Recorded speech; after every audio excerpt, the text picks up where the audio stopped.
Happy Whiskey Wednesday, everyone, and welcome back to the Bourbon and BS podcast. I am being joined tonight for episode 120. 120. That's up there.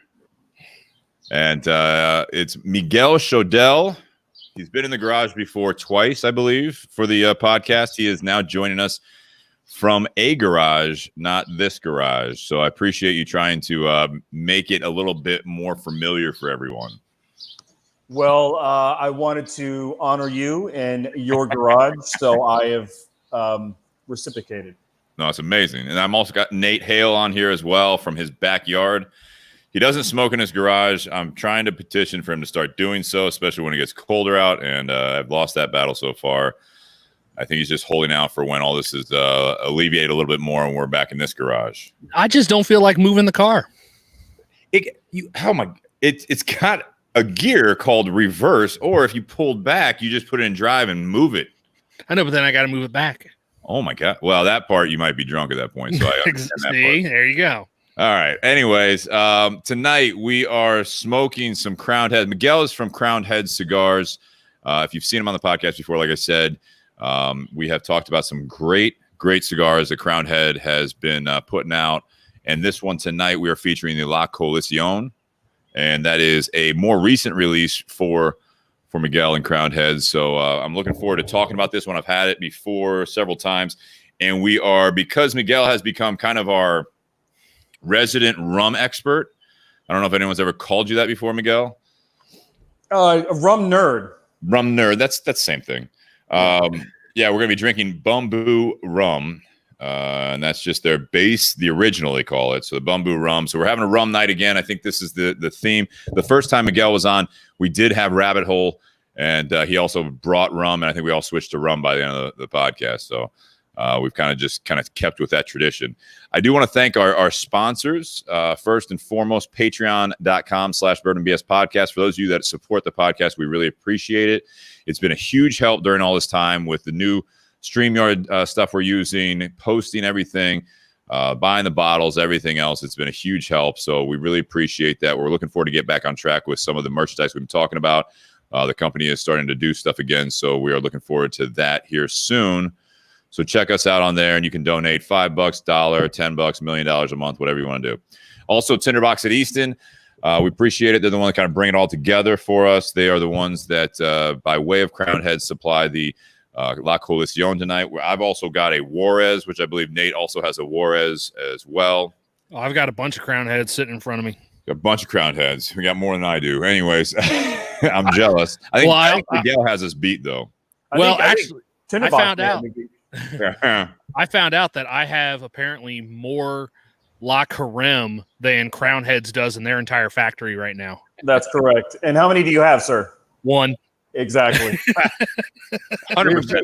We've been at a Lake Carême for like 8 months, man. But it should be coming back this year. So good. We're very excited. I also want to thank Altadis USA. You see it behind me there, the our throwback flag / table skirt that was cut in half over a year and a half ago. It has stood the test of time. Romeo Julieta, Monte Cristo. I've got a Monte Cristo white series, which is one of the top sellers for us. For them, for the cigar industry, that cigar is fantastic. It's been tried and true as well. And they have been supportive of us for a couple years now, which we appreciate. Also, Cigar Company, which we always have those floating around the garage as well. The gold and silver are back in stock. So you can contact either Tinder Box at Easton for those, or you can contact bscigarcompany@gmail.com. Now that we've covered all the sponsors, let's focus in on Miguel and Crowned Heads while we drink this Bumbu Rum. The topic tonight for you guys in the second half is don't get comfortable. And I'm interested. Miguel's got a hell of a story that I'm looking forward to. I mean, I feel like that's like it's every time you come in, you bring all this life experience from your job, your family, your health, and everything else. It's like, Nate and I were talking about the topic, and he's like, I feel like we've kind of talked about that before. I was like, it kind of 120 episodes, you start having some overflow because we're finding our groove as far as what we like to talk about. We did it a while ago. And then with you being on, you can talk baseball. You're a baseball expert, or nerd, as you called it. Absolutely. But also, it's just like when it comes down to it, you have like these life experiences that it comes through in everything that you do and say. So I'm looking forward to the second part of this podcast. But get started here. I'm going to take a sip of the Bumbu Rum. And I want to see your reaction. Yeah. And then if you want to kind of describe the La Coalición, it is a collaborated effort between Crowned Heads and Drew Estate. And it's been out for about, what, a year and a half? Almost 2? No, it came out in November. Wow. Seems like it's been longer, but I guess time has kind of stood still in the last few months. So it has. It really has. Well, look, I'd love to talk a little bit about La Coalición. La Coalición means the coalition. And on the box, there are 2 riders. I will hold the box up here on mounted on horseback there. I like to think of those 2 riders as John Huber and Willie Herrera. Not that that's what they're there for. But La Coalición is a blend that was literally years in the making. John Huber, one of the owners of Crowned Heads, is great friends with Willie Herrera. Willie Herrera is the maker of Herrera Esteli. He's the master blender for Drew Estate. And they've been friends for a long time and always wanted to do something together. And it takes a lot of time when you get 2 guys like that, their schedules on what they want to do together. And I've heard John tell the story many a times that, Willie will send over, let's say, 5 different blends to John and say, man, I'm in love with all 5 of these. And he'll send 5 or 6 of each Vitola and say, dude, you have to smoke them all before you tell me what you think. And they came down with La Coalición. And one of the things I think is beautiful about La Coalición is there's a serious lack of broadleaf in our industry right now. A lot of people are out of broadleaf. And broadleaf is a beautiful, very rustic leaf from the Connecticut River Valley. Very short, broad leaf plant, stalk cut, hung in the curing barns. There's a very shortage of it right now. So the fact that they were able to provide us with that wrapper, it's the same wrapper they use on their Liga brand. It's just a beautiful broadleaf wrapper. And then they're blending their Nicaraguan tobaccos, has a beautiful, even has a little bit of Dominican leaf in it as well, which is something very unique for us at Crowned Heads. We really don't use much Dominican at all. Yeah. And so the cigar, it was produced in 4 sizes: a Corona Gorda, a Gordito, which is a Robusto, a Siglo, traditional Toro, and the Sublime, which is a nice, thick, heavy Toro. All made at the Drew Estate factory. Jonathan Drew got involved in the process as well. It's been out since November, and it has been a resounding success for us. We're very happy. We're very proud of it. And it's available at most of your premium tobacconist shops around the country. We're very proud about how this cigar has been accepted and has gone over very well with the cigar smoking clientele out there, man. So, is this? Oh, go ahead, Nate. Is this a different priming than the one that they use on the Liga? Yeah, it looks like a little bit lighter. Yeah, so it is a different priming. Now, I don't. If you ask me about Ernie stuff, I can really go into depth about Ernie stuff or the stuff that Pichardo, down at Tobacco Letter Pichardo, makes for us. I don't know what priming it is, but it does come from that same plant. Okay. Well, talk about, so you kind of glanced over this or breezed through it, is the broadleaf, right? So this is true Connecticut broadleaf, correct? This is a true Connecticut broadleaf grown in the Connecticut River Valley. Right. If people know the 2 different, most of this tobacco that's grown up there is Connecticut shade and Connecticut broadleaf. Right. And broadleaf is an ugly, beautiful, very flavorful leaf. And there's been a serious shortage in it. I can tell you, we were talking earlier in the podcast, Le Carême. Le Carême is a broadleaf cigar that we produce. We haven't been able to produce it for 8 months. Because of the shortage of broadleaf. But because Drew Estate has, Liga and a few other brands that they use the broadleaf on, they have plenty of supply, and they were kind enough to share it with us on this blend. Yeah. And do you know, I mean, I guess people might wonder why there's a shortage. So when I was out in the Connecticut Valley, I don't know how many years ago that was now. I want to say 3 or 4 years ago. They were growing broadleaf at the time. So I mean, they and that was at the Altadis farm, and the broadleaf, it's a kind of a shorter plant, and it truly is. It's broad. It's like these wide leaves that are just, and they are very hardy leaves, thicker tobacco, I feel like, and but the reason why, I don't know if you guys are experiencing that with some of the manufacturers, Miguel, but why broadleaf is in a shortage right now for the cigar, the premium cigar industry. Well, broadleaf for the last couple of years hasn't had the best growing seasons, so there was already a shortage there. And then companies like Backwoods and some of those other companies were buying up every broadleaf leaf they could get. Now, here's a little insider baseball. Traditionally, all the broadleaf that's grown, less than 10%, sometimes less than 5%, is actually good enough, beautiful enough to go on premium hand-rolled cigars. So we're already using a very small amount spread about all these great cigar makers that are out there. Yeah. And they will sort the leaves, right, to ultra premium that they're going to get a higher price point by selling them to the premium companies, and then the rest of the stuff that they will sell to other companies. Well, what happened is because there was a shortage, these companies said, hey, look, don't sort it. We'll take it all. We'll take everything you can grow. We don't care. We will pay top price for it. And obviously that's one less step, less labor that those growers have to go through. And so there was a serious shortage. So the people that really have plenty of broadleaf are the companies that are growing it themselves, or the bigger companies that are able to invest in 5 to 10 years worth of inventory of tobacco. That's not the majority of cigar companies in this industry. And right. So there's been a serious shortage of it. And to kind of go back to the plant, Connecticut Shade is a very tall plant, thinner leaves, grown under cheesecloth, primed 1 leaf at a time, 2-3 leaves at a time. Broadleaf is that very short, stout plant that they tend to stalk cut and hang in the curing barns. It's just a very different leaf, and a lot of work goes into that broadleaf, and very little of that broadleaf is good enough to be used in premium hand-rolled cigars. So the industry is seeing a shortage of it right now. Yeah, I threw up a picture. This is actually from when I was out in Connecticut there. So that is broadleaf. At the top of that one, that happens to be one with the flower, which is something that I think would be interesting to talk about as well, because a lot of people don't know that there is actually a flower that grows on top of a tobacco plant. Yep. Miguel, I mean, or Nate, I know you know all about that as well. I mean, can you guys see that okay on there? I know it's not quite the, on my photo there, but I mean, it's a way that you can actually look at that and you can see that picture. And then there's another one here of them hanging as well. That's a beautiful, beautiful picture right there. That was coming in. They were bringing their stalk cut tobacco plants to broadleaf in Connecticut, and so basically they take it on a tractor and they hang these plants on this very basic hanging wooden thing that you can see the wheel in the bottom left there, and they just transport it into the barn there. Yeah, so all the tobacco plants have a beautiful flower at the top of it, and obviously that's where the seeds come from.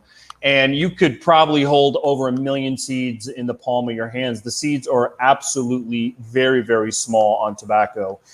And many a times sometimes people will see a tobacco field, they'll see no flowers. Obviously, we pick those flowers off on the majority of the plants because we don't want any of the nutrients to go into feeding the flower. It goes into feeding the leaves. Now, a lot of times those plants that we leave the flower on, we'll put a bag over it and tie it, so that way no other bees or any other pollinating insects. No cross-pollination. No cross-pollination. And so, I don't know, the picture you showed there, I don't know if those are their seeds, but they would traditionally not use those seeds that are left open like that.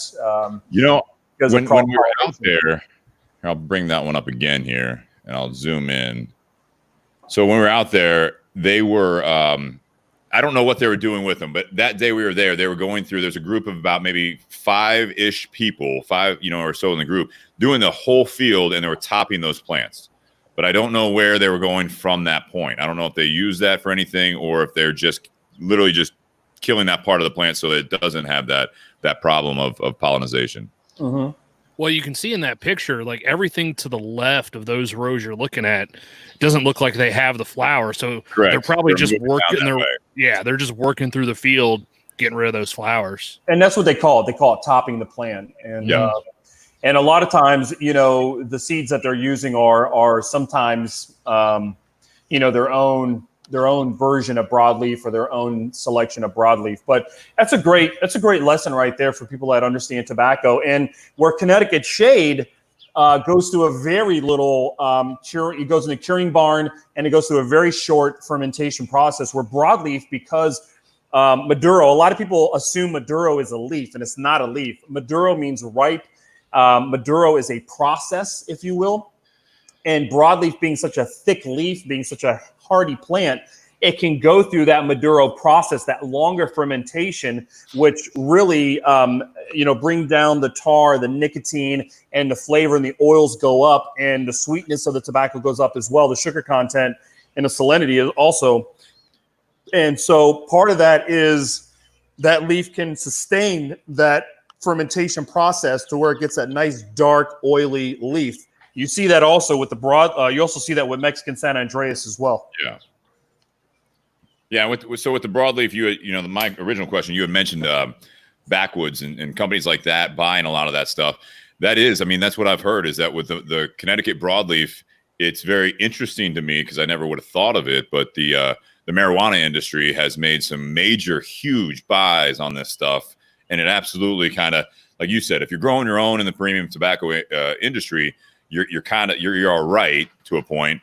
But anyone else that's been buying it from some of these farms in Connecticut, they got bought out. I mean, they came in with a lot of dollars, and they're like, hey, now that marijuana is getting legalized in a lot of areas in the United States, this is apparently it's a great, and I'm not kidding. I don't know this personally, but they say it makes a great wrapper for marijuana because it burns slower and it has a flavor to it almost. It doesn't surprise me. That leaf is, broadleaf it's so flavorful. That's why so many people love broadleaf. Steve Saka, Skip Martin. You can name so many great cigars out there that have broadleaf, and there's a reason for it.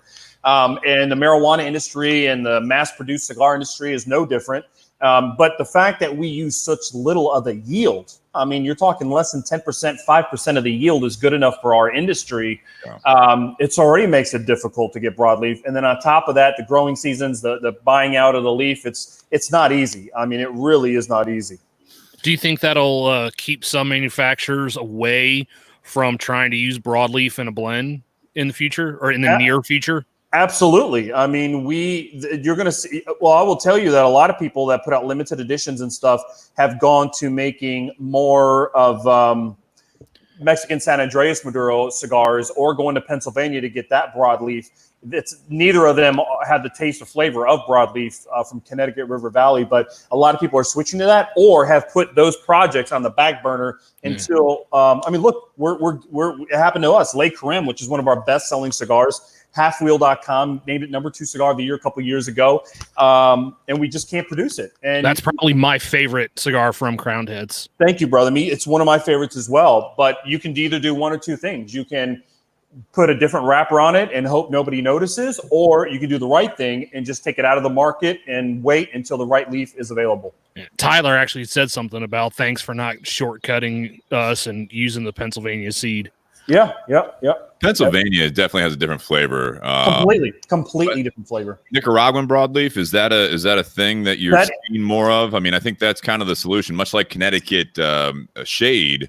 Years ago, obviously, there's more cost and, like you said, smaller yields just because of the growing season. And not only that, but the particular growing season with cigar tobacco, especially in Connecticut, if there's an extraordinarily wet or dry season, you're talking 8 or so week windows as far as the different steps of, once you chop, you cut it or you're taking the leaves off and then hanging it in the barns and then curing it and everything else. I didn't show any pictures on the feed. I should have left it up, but they're using very, very, I almost call it archaic ways of regulating this. It's not like this grow house that people think of. It's a barn. And then they have these more or less like a lever where you're pulling out half of the planks on the side of the barn. If it's, if they need airflow, the temperature is so up and down. If anyone lives, in the Midwest, for example, it's in a sense similar to the fact that you could have a very warm season, you could have a very cool season, but all that stuff, I think it really limits that. But they did that with the Connecticut shade stuff now a lot of it's Ecuadorian. Yep. It's cheaper. It's more stable. I will tell you that there are people growing broadleaf in Nicaragua right now.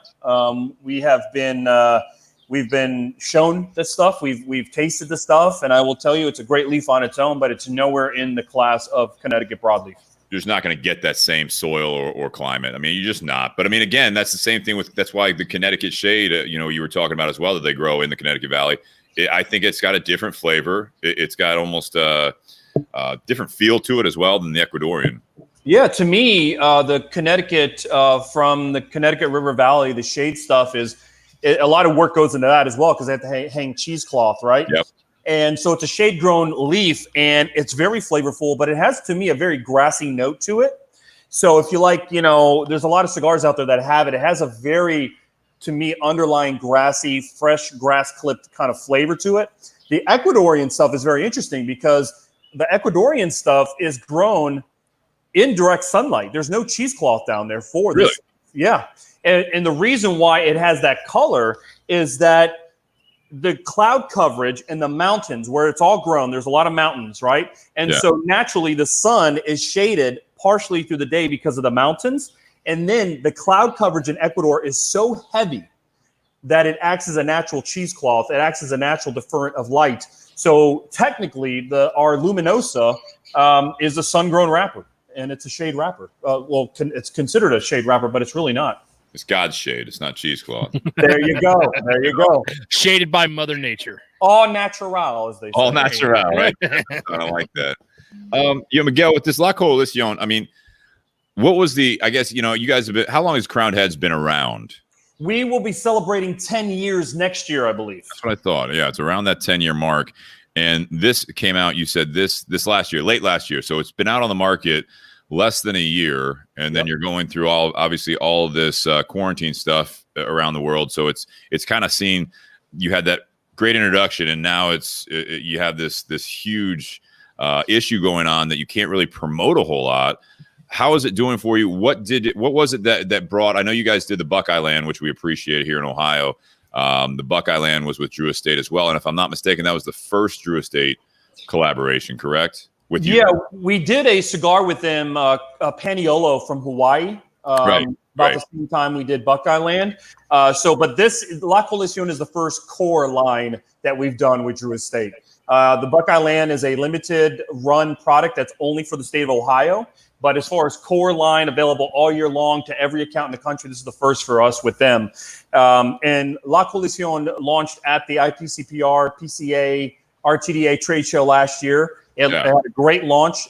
Drew Estate was kind enough to feature it in their booth as well. First time we've ever seen them show off a cigar that they produced for someone else in their booth. I think they're obviously proud of it. Yeah, they're very proud of it. And we launched it. It finally hit the stores in November. And then we spent December, January, February doing what we call these kind of in-store tastings where you come in, you buy any La Coalición, you smoke it with the rep, and then we would give you one for the road.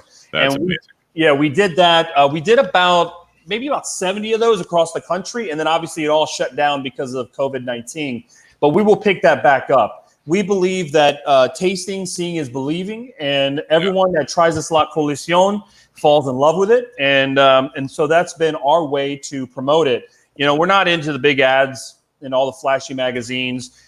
We've always been very much a grassroots kind of cigar company. Although we've only been around about 10 years, John Huber has been in the industry since the early 90s. Mike Conder, who's the co-owner of Crowned Heads, has been in the industry since the early 80s. So you have two guys, including myself, our CFO, and one of our reps in Texas. We all cut our teeth at CAO cigars.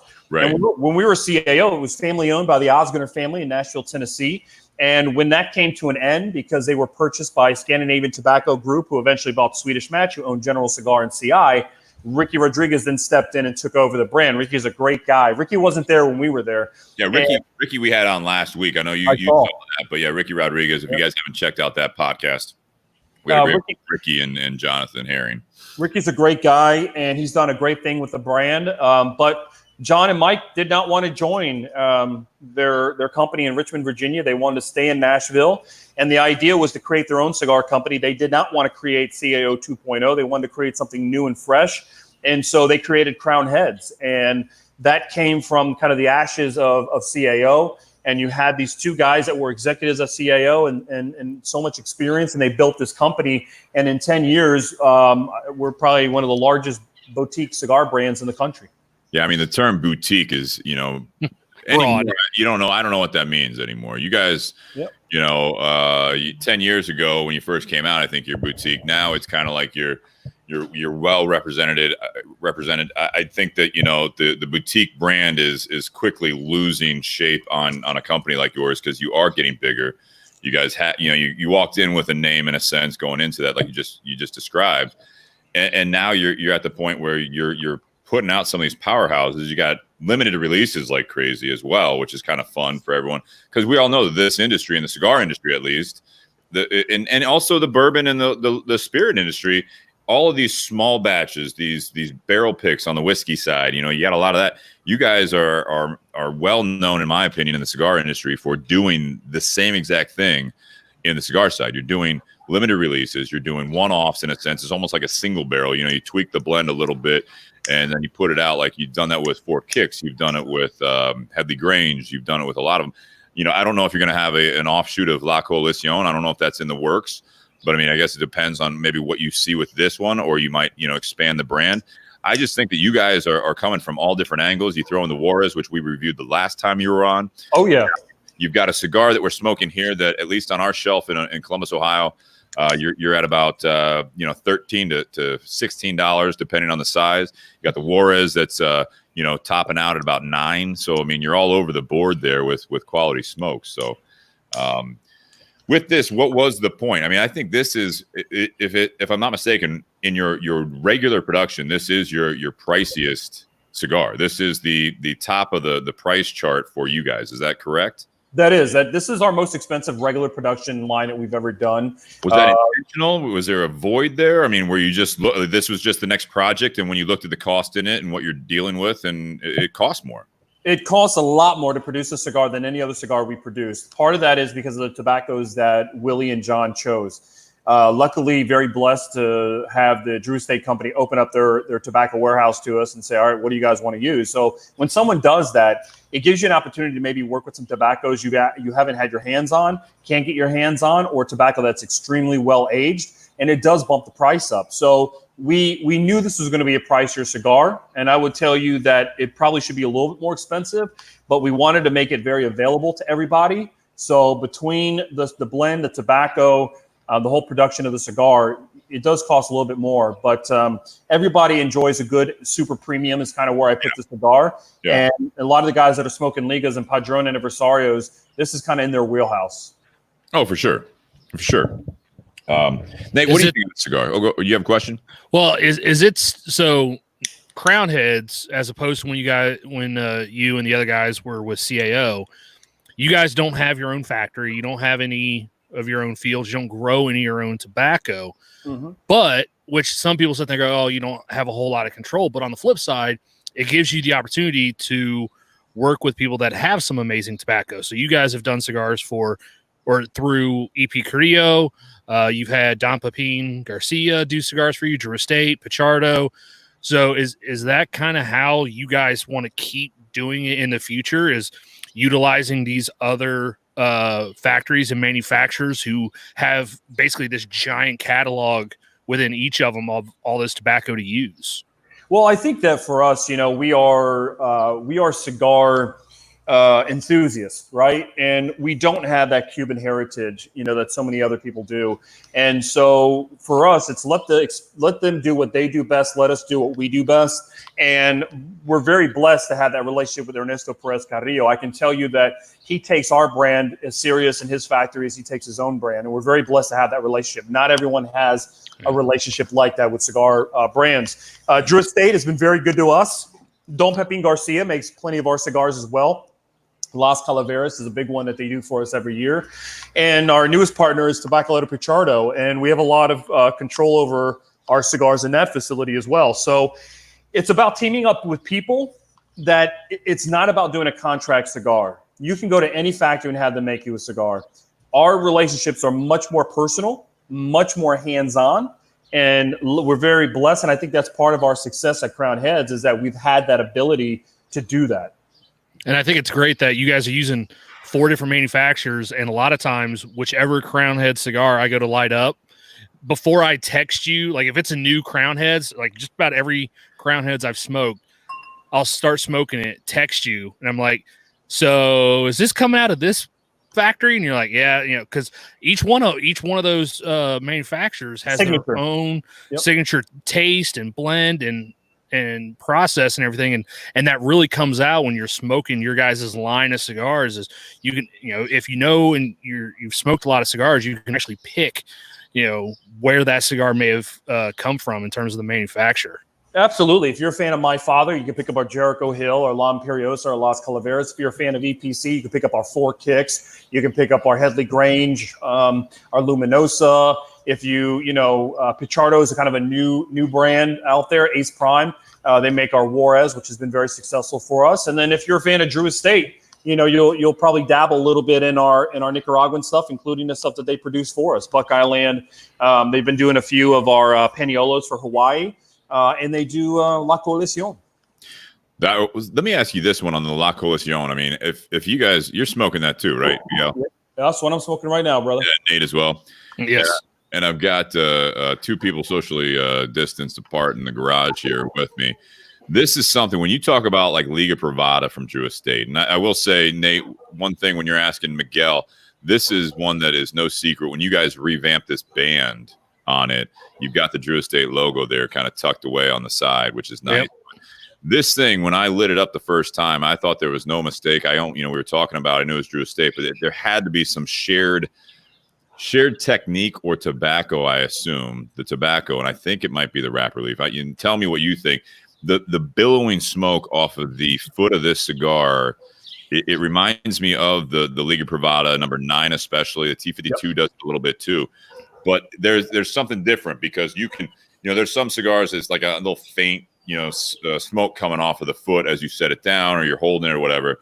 Not only does this produce a lot of smoke when you draw through it through the construction, as you just showed on film here. It's like a thick yellow cloud. But I mean, I don't know about you guys, and Nate, you're outside, but I mean, there's just a constant stream of smoke coming off of the foot, and that's not always the case. Yeah. Is there a reason for that, in your opinion? Well, I think that because it's made in that same style, that same technique, using a very similar wrapper to what's on their Liga, they do share a lot of the very similar characteristics, and one of them is those big billowing smoke that those cigars produce. It gives a lot of smoke off, and it's a beautiful cigar, man. We're very proud that people absolutely love it. And look, we're lucky, right? We are absolutely lucky to be able to have Drew Estate come to us and say, hey, we're willing to give you some of this incredible tobacco that we use on these projects to do something with you guys. And so it is in the same vein, but if you want to smoke a Liga, you got to smoke a Liga. You know what I mean? If you want to try something a little bit different, then you can definitely pick up a La Coalición. They do share some similar DNA characteristics because they're coming out of the same factory, but it's a own unique blend. And Willie Herrera just did an amazing job with this tobacco, and we're very proud to be able to offer the cigar. It's interesting. I think what you guys got in this one, and if any of you out there have had a chance to smoke the La Coalición, or you are thinking about it, or after tonight, hopefully you grab some. We had Ryan Jones in the audience asking that if we were doing at the Tinder Box any Crowned Head sampler. We absolutely are. This is in it. It's a 5-cigar one. It's 25% off. So just contact Tinder Box, our sponsor, and we can get that out to you while supplies last. But this is, in my opinion, this could have either been an Unico series for Drew Estate. This could have been another Liga Privada line if they wanted to. I think you guys snagged a blend in tobacco from Drew Estate and Willie Herrera that they just didn't put out there. I mean, I really do. I really think this is something that if it had a Liga Privada Unico series on there, or again, I mean, you got some new blends coming out in the Liga Privada line for Drew Estate that no one can get because it's like they can't produce enough. You got the 10th anniversary, you got the other one, whatever the new edition that they had on there that we can't even get our hands on. And then you guys have a regular production cigar, and I think the same caliber as that. I think you guys really snatched up a great relationship there with this one. Yeah, man. Look, I said, man, there are so many cigar makers in Central America and the Caribbean, and the fact that I think those relationships is what really matters. John Huber's relationship with Jonathan Drew and Willie Herrera. Mike Connor's been in the business since the early 80s. He knows everyone in the business. I think opposed to just going in there saying, hey, can you make us a cigar? I think they looked at it as, hey, man, we're going to do this for you guys. We don't make a lot of cigars for other people. They do a coffee-infused cigar for Rocky. They do the Pappy Van Winkle. Right. I don't know what other contract brand that they do, but for us, it was a great opportunity. And the fact that they said, hey, nothing's off limit. Let's work on what you want from this factory was truly a blessing. And I will tell you that the feedback we have got on this has been absolutely amazing because there's a lot of Crown Heads guys that maybe don't cross over to that field, and maybe Drew Estate guys that don't cross over in our field. This has been a great bridge between the two companies, and we take a lot of pride that Drew is entrusted us with this great tobacco, and so we've done our due diligence and our hard work to make sure it's been successful. Absolutely. I want to switch gears here. We can come back to the cigars. Obviously, we're going to talk about cigars a bit more, as we always do when we have a great guest like Miguel on here. So Miguel, you were not able to grab a Bumbu. Am I saying that right? Is that Bumbu, right? Bumbu. And, I'm a rum fanatic, so. I know. So you already know about it. Yes, I do. I have had it, and I will tell you it's probably the only flavored or spiced rum, because it's very subtle, that I enjoy. I'm not a spice rum guy, but I will tell you Bumbu is a very, very tasty, well-aged, great rum if you really enjoy it. And what's great about Bumbu is you can drink it straight up, you can put it on ice, or you can make a great cocktail out of it. Dude, it's a cocktail, man. As you can put an ice cube in this, and I could pour you. Let me go back to the bar. I mean, Shannon's in the garage here sipping on it. I know, Nate, you're sipping on it currently. I'm drinking this, and we've had some different drinks, and this is great. So I got two guests in the garage, and now they're sharing a drink. Yeah, that's good. Good thing for the social distancing, right, guys? I'm glad that's not on camera. Anyways, it's on the audio. Yeah. Oh yeah. Yeah. The police are on their way. No, but I mean, this Bumbu, it's interesting. I want to show you. I'm going to bring myself up so you guys can see this bottle, because this is something that really stands out here. If you guys look at this bottle here, it's got the embossment in the glass, and then it has this kind of golden cross on it. It's got a cork that is shaped to stick out, kind of like it reminds me of what a rum bottle, like a pirate rum would be here. That's what this looks like. It's something that you find on a beach somewhere, and you're like, oh man, this looks really old. But it's a beautiful packaging job on this, in my opinion. So what's great about that bottle is they definitely want it to look very kind of old school, old Caribbean. The X on the bottle represents kind of the old Caribbean maps. X marks the spot. So they definitely went with a very much Caribbean theme. And from my understanding, it's a blend of rums from a few different countries, Barbados, Panama, I believe. And they use the oversized cork, so it definitely makes you feel a little bit like a pirate when you're drinking that rum. Yes. Tonight, unfortunately, I wasn't able to grab a bottle of that, but I am drinking the 15-year. Is it the 15-year? Yeah, that's what you said earlier. 15-year Bourbon Court. That's what I'm drinking tonight. It's a Haitian rum, and if you like, my favorite rums are Diplomatico. That's what we did last time you were on, Diplomatico and Añejo Reserva. And this is normal here in Ohio. This is normally on the top shelf right next to Diplomatico. Mm-hmm. It is. And I enjoy Zacapa. That's probably my favorite rum. Sure. This rum Bourbon Court has got to be right up there. And I would tell you, Bumbu is just a great change of pace. I think for you guys, it's definitely very different from traditionally what you guys drink. But what I think is great about rum is that rum, you have plenty of rums that you can drink neat, that you can, with a cube, mixed into a cocktail. You can even use some of the high-end rums to make a great high-end cocktail. Rum is very diverse. And where it comes from in the world, predominantly comes from the Caribbean. Right. And so the prices are very, very friendly, opposed to some of the very expensive bourbons and scotches that are out there. And unfortunately, a lot of people, have some bad experiences with rum in college or whatever it may be. That's and they kind of rum. Yeah, it's a very different kind of rum that we're talking about. But as I've said this on many shows, is that if I took you to Cuba, Dominican Republic, Nicaragua, or Honduras, the main 4 cigar producing countries in the world, the guys that are rolling your cigars, the women that are rolling your cigars, the people that work at the factory, they drink rum. rum and cigars have been paired up longer than any other spirit. And there's a reason, there's a great tradition of rum and cigars together. So I would tell all the viewers out there, mostly bourbon drinkers out there, I know the show is Bourbon and BS.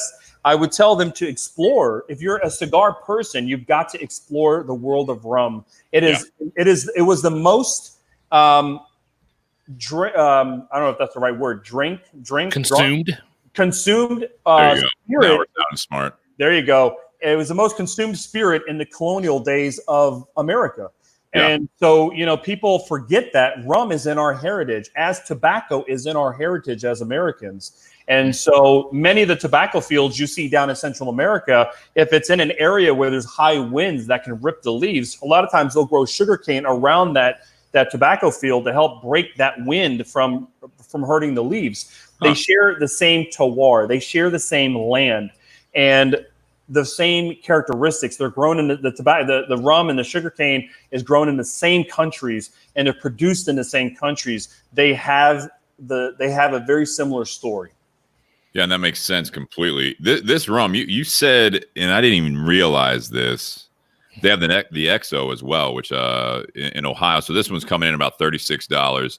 The XO is another one from Bumbu, and it's going to be $41, $42. So not that big of a difference, but I think you got two different products. So I'm interested to try the XO at some point. But when this says on here, rum with natural flavors, I completely missed that when I looked at the bottom. Yep. Mm-hmm. Completely missed it. It's in the middle of that cross. It's in the middle of that X, right? Yep. And when you were mentioning some of the things that it's kind of flavored with or added, I mean, it's not going to be like, I don't want to mislead anyone where it's, it's not Captain Morgan. Yeah, it's not a flavored rum. It's not like a flavored vodka or anything like that. But you mentioned one that as soon as I took my first sip, just came out completely, which is banana. Yes, absolutely. Banana is very well pronounced in that. And that's why, there's a place I go out to when I'm in Arizona. And when I go and have rum drinks, I love to have a poured neat. And then I want a cocktail made with the same rum. And that's how when I'm in Vegas and I go to the rum bar, it's the same thing. I order the rum neat and then I order a cocktail with that rum. That's just how I enjoy my rum. And I enjoyed it both ways. And again, I'm not a spiced rum. I'm not a flavored rum guy. It's not in my wheelhouse. But Bumbu is a really nice change up and a very breath of fresh air because it's not overt. It is a subtleness that's on your palate. And at least for me, you can get banana peel out of a cigar. You can get cinnamon. Yeah. You can get earth.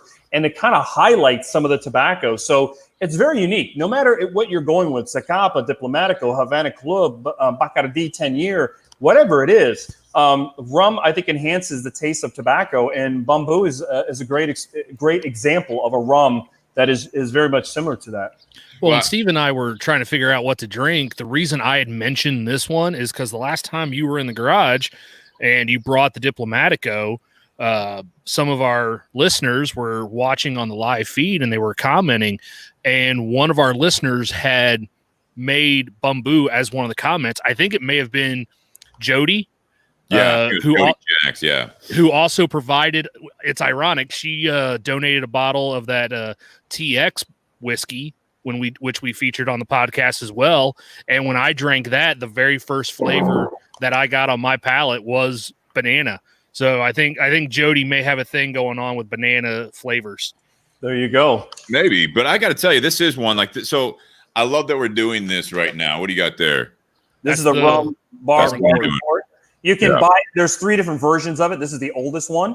That's what I'm drinking right now. I just refilled my Miguel pour. Yeah. The Miguel pour is a heavy pour. It's a pedal all the way down. This is something that I love that we're doing it now that it feels like summer. You know, it was pushing 90 yesterday. Right now, it's what time is it right now? It's 8:20. 8:20 in Columbus, Ohio right now. It's 81 degrees still. I mean, this is something that is perfect for the summer. If anyone's looking for something different, get off, you know, like, again, we're all bourbon drinkers. Miguel, you dabble in it, but, you know, Nate, myself, a lot of the listeners are definitely more bourbon and whiskey drinkers. This is something that if you're looking for a drink to have just out of the bottle, it's not a cocktail like we had the Watershed Old Fashioned. which is also excellent. But this is definitely one. Bobby Hirschman says 820 and talking about bananas. Yeah, exactly. This is one that you can put one ice cube in there just to cool it down, I think. And I don't have any ice cubes here right now, but you cool it down a little bit. You don't need to add water. This is actually a lower proof than what we're used to, which again, it snuck by me because the way they have this advertised, it's all in that little X marks the spot thing. And, you're so used to doing the 80 proof. This isn't even 80 proof. This is 70 proof, but you throw an ice cube in there. This is something that if it's 80, 90 degrees and you're sitting on your patio and you want something a little refreshing, this is definitely with that drink, in my opinion. This is that whiskey. It almost tastes a little bit like a cocktail, which I think some rums do have that with the molasses, the sugar, the sweetness that you're getting from some of these. And like obviously the Diplomatico we had last time, it's kind of, and some of the Cuban rums as well. You get to some of the more aged Cuban rums. I think it's refreshing. It is a refreshing change of pace, I think, for a podcast like this. Well, I think, and this is the connection to bourbon. The majority of rums, so people that know bourbon, you guys know bourbon, the barrels can only be used once by law. And that is a lot of barrels that they go through making bourbon. And where do those barrels end up? Well, I will tell you, the majority of them end up in the Caribbean. Yeah, they're fired and they're reused in the Caribbean and rum. In rum, there is no law that it has to be just over and over. These barrels are used until they bust, and they're all bourbon barrels. I obviously I'm in the cigar industry. I've been in the cigar industry 18 years, and part of my hobby, if you will, is the rum. I love rum as you guys love bourbon. And so I've spent a lot of time going to different distilleries all throughout the Caribbean with my wife, who is from the Caribbean. And I'm telling you, there are stacks and stacks of Kentucky bourbon barrels at all these places. So there's the connection to the bourbon and BS, right? That's the connection. And the rum industry yeah, exactly. There is a connection there. And I think that no matter what you enjoy, Scotch or whatever it is, rum has a great history in our country and has a great history with cigars. And they just pair up so damn well. If it's not Bumbu, it could be Zacapa, it could be Diplomatico, it could be Don Pancho, it could be Zafra. There's so many great rums out there that you can explore. And Zaya. And Steve, you had said something, I think, before we went live, is that you went to a couple of different places, and you went to one place that had a ton of rum. Yeah, and 5 years ago, you didn't see that. You didn't see that. Rum you saw Parrot Bay, you saw one of the Sailor Jerry. So you see some spice rums, you see some basically mixers, right? It's kind of like, I feel like, besides the high-end vodkas, you saw a vodka industry do that in the spirit world, more recently, where you saw a lot of flavored stuff. They're getting into the mixer. Rum in the United States, I feel like that was it. You had, like, you're talking about the history there. You had that available, and then now the bourbon boom happens. Yep. Whiskeys are fucking everywhere. But you go into a liquor store, at least in Ohio and Columbus, Ohio, and you see all the ones I just mentioned, and then you see some of the ones you mentioned.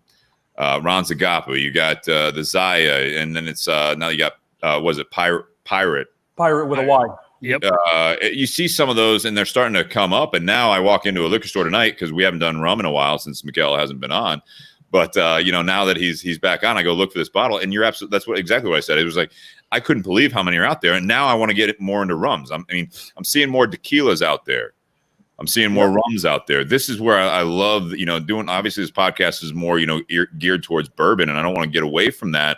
But bourbon is almost so saturated now. It's you're getting down to the barrel picks. You're getting down to the kind of like the cigar industry did for a while there, where it's like every how to stay relevant almost. Anyone that has some money starts a cigar brand, and they don't really have a whole lot of involvement. It seems like you read the story, but it's like, yeah, it's some celebrity that's backing this, and they have their name on it, or some clever, kitschy thing.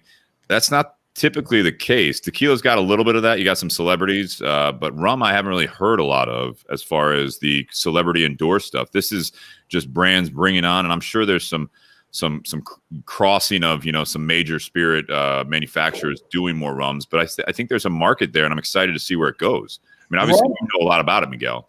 Rum has a very old tradition. There's a lot of old families that are involved in the rum industry, There are plenty of private label rums and what you were mentioning there, but for the most part, the rum is like the old Cuban garden cigar industry.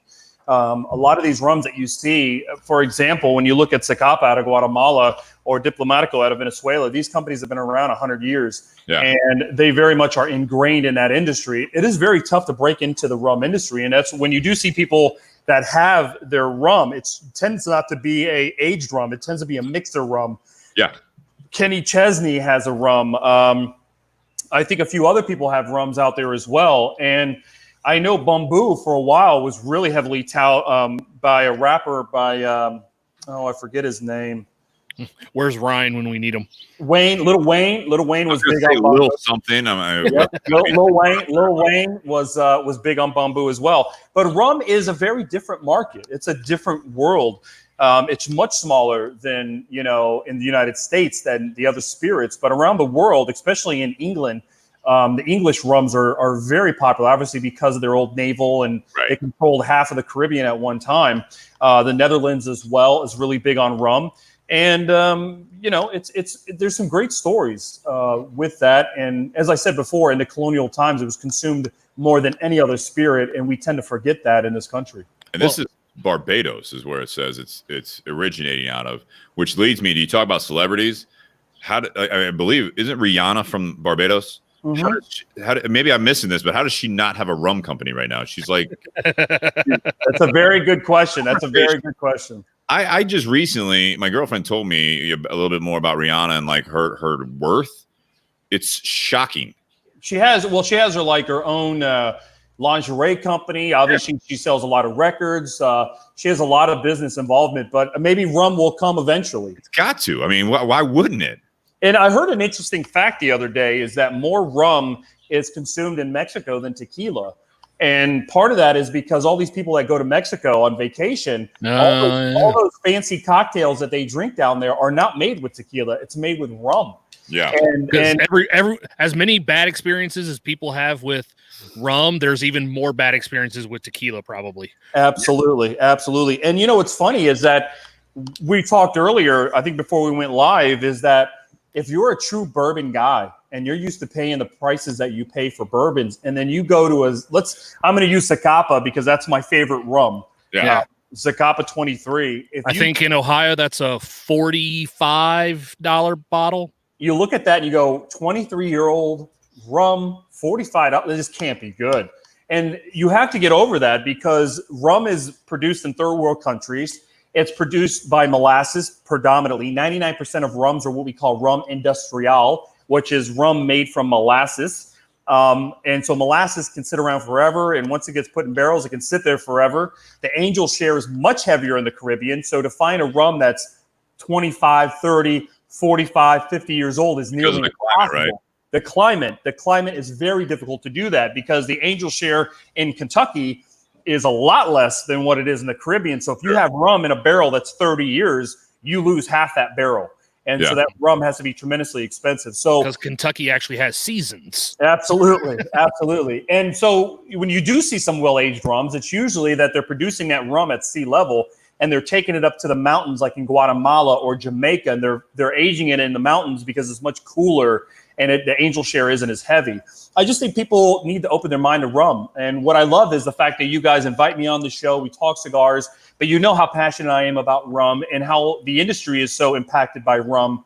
It's great to be able to share that with guys that have a great love for bourbon, and hopefully some of that, my passion, rubs off on some of your viewers and you guys.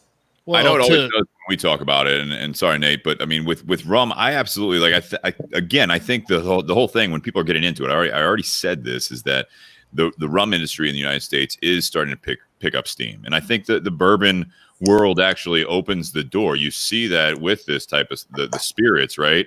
Is that one has a boom, and then someone's like, all right, well, this is saturated. Now we got to come out with something else and get gravitation towards that. Gin is going to be one. I mean, you saw that a few years back that you had a little bit more gins popping up, and gin and tonic is gaining popularity at bars.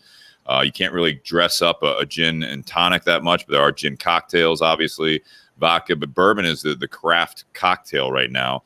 But to your point, rum it's really well known, but it's almost got a bad name for itself because of the resorts that you go to and you drink it on vacation. But when you get back home, you're like, no, give me whiskey, give me something else, give me a craft beer or something. But I think, the rum thing, it's like you can't.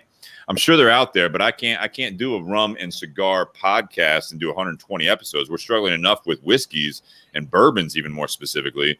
But you do that many of them, it's like unless you got your hands on, several $100 bottles and stuff like that are extremely rare that you're doing a review on that no one can actually get their hands on except for a very small percentage. It's like rum would be like, all right, yeah, episode 10. Well, here we are again with Zacapa 23. Let's drink it with this now. And it's like it's just the options aren't out there. Yeah, it's one of those things where you're limited depending on what area you're at. Now, if you guys were in Miami, the rum selection is 3 times what you have in Columbus, Ohio, and Florida as well. I live in South Florida. It's really very different parts of the country, where there is a big Caribbean population like New York and Florida. You get a lot more rum selections from Panama, Barbados. It's really great. And I just recently finished the biography of the Bacardi family. In Spanish, it's pronounced Bacardi. They, from what they've created, I could talk hours about rum and the history of rum, and really it's very interesting. You can make a cocktail out of it. You can make frozen cocktails out of it. You can drink it neat. There's so many. It's such a diverse spirit, and you got to. And I tell people too. A lot of guys will kind of put their nose up about like a rum cocktail, but I remind them. I go, look. At one time, the nickname of rum in the Caribbean was called Kill Devil, and because it was so rough and it was so edgy, that they used the tropical fruit around them, mangoes, limes, coconuts, guava, and they used those bananas and things to help cut that strength of that rum to make it drinkable, a very long time ago. So that tradition is part of the rum tradition. Now because of fermentation, better aging process, charcoal filtration, and all these things that happened, and really the guy who did that was Facundo Bacardi, the founder of Bacardi back in the late 1800s. He was the one that really developed a better method of distilling. And so when you buy a rum from a Spanish-speaking place such as Dominican, Cuba, Puerto Rico, those rums tend to be very smooth because they follow in that Bacardi tradition.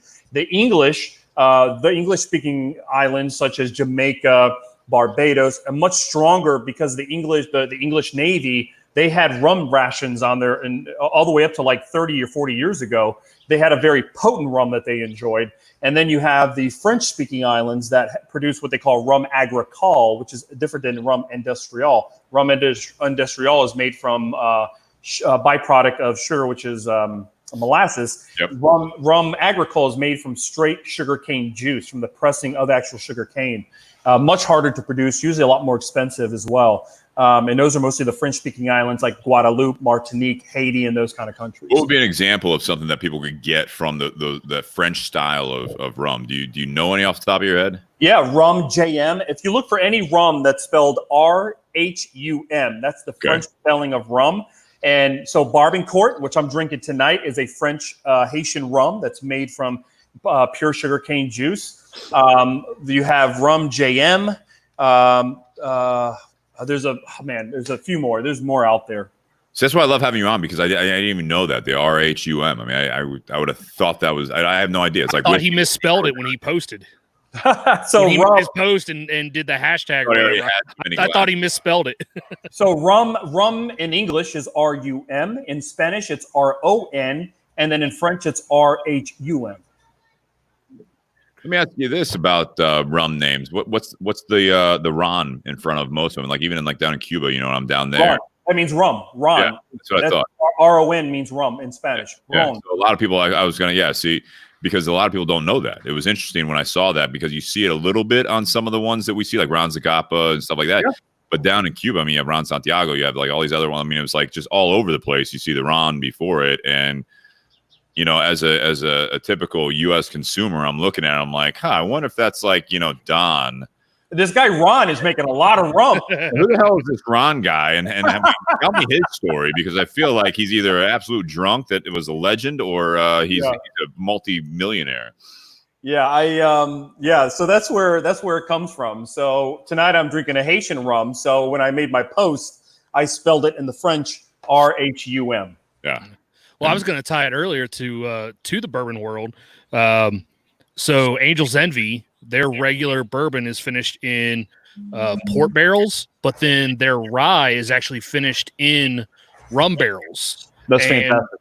And when I took a tour of their distillery, towards the end of the tour was the room, because they don't have enough real estate there in downtown Louisville to actually age all their barrels on site. So they put them in almost like a giant warehouse room that's attached to the distilling factory.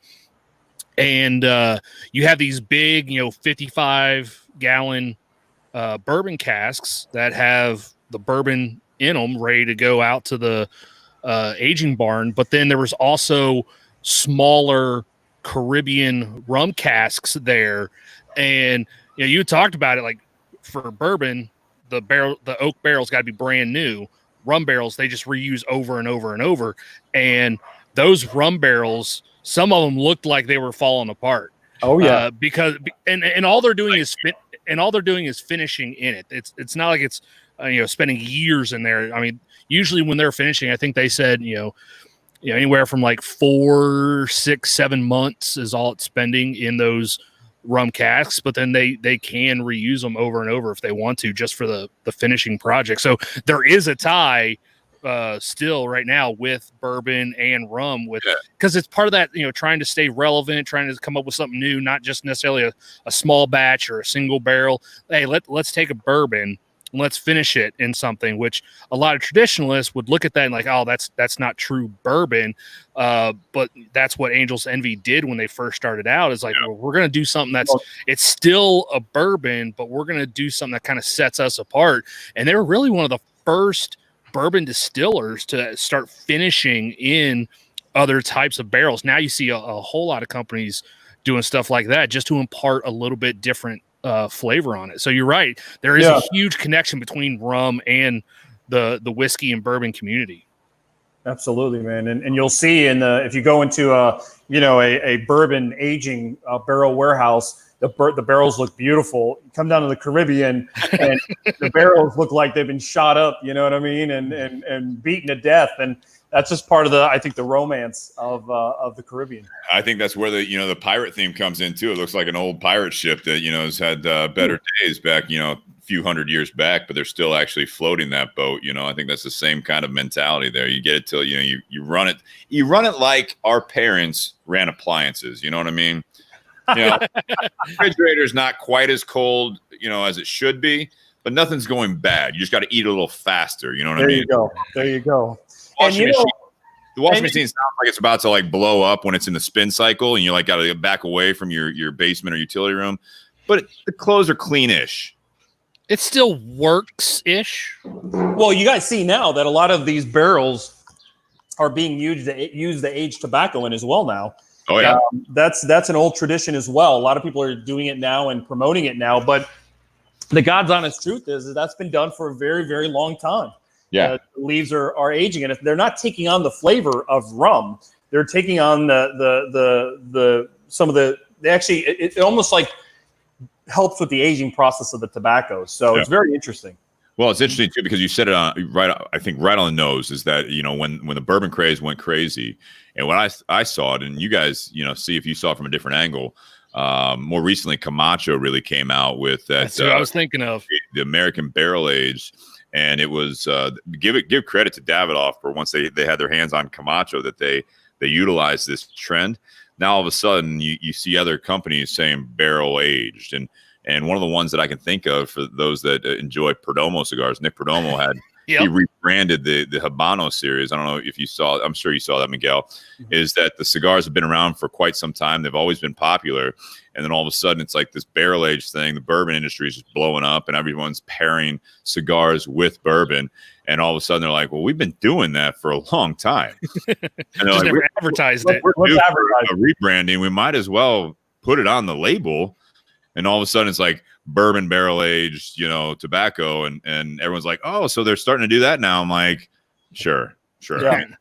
And it's been done for such a long time, but it it takes people to market it, you know, and Nick Perdomo will tell you, and the other people will tell you, it's not actually taking on the flavor of the spirit. It's taking on, it's helping the aging process of the leaf. It's no different than putting them in bales of palm leaves like they used to do before they used burlap sack. It just helps with the aging process. And what I think is amazing about our industry too is that there's guys that never cared about rum in their lives, and they go on a Perdomo tour, they go on a Drew Estate cigar safari tour, they go down and they visit Skip Martin or my buddy Luciano at Tabacalera Pichardo. They go down there, and all there is to drink is rum. And they come back and they're a fan of Flor Dominicana or Brugal.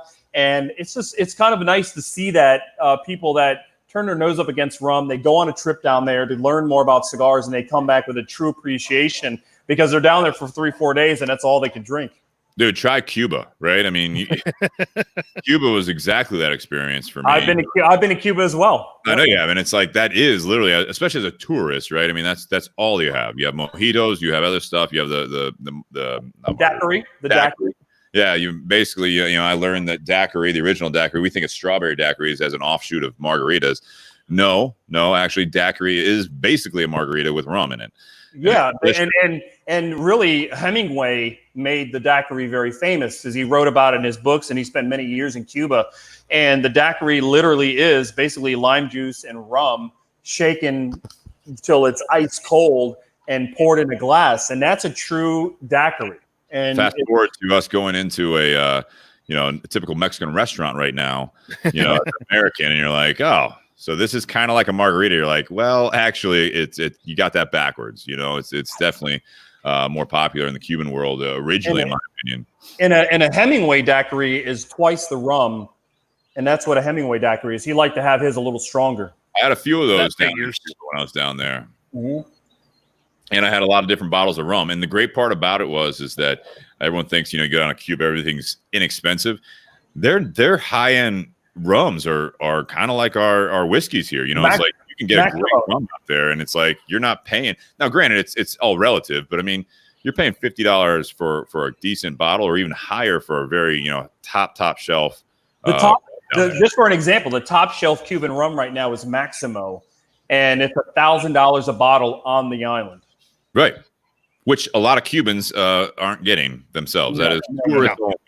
It's 100% tourist rum. Yeah. And Havana Club is the choice rum down there in Cuba. They have many different versions of it, but Cuba is where we think of. Cuba has such a great history with tobacco, right? That's where the Europeans first were introduced to tobacco, was the Caribbean.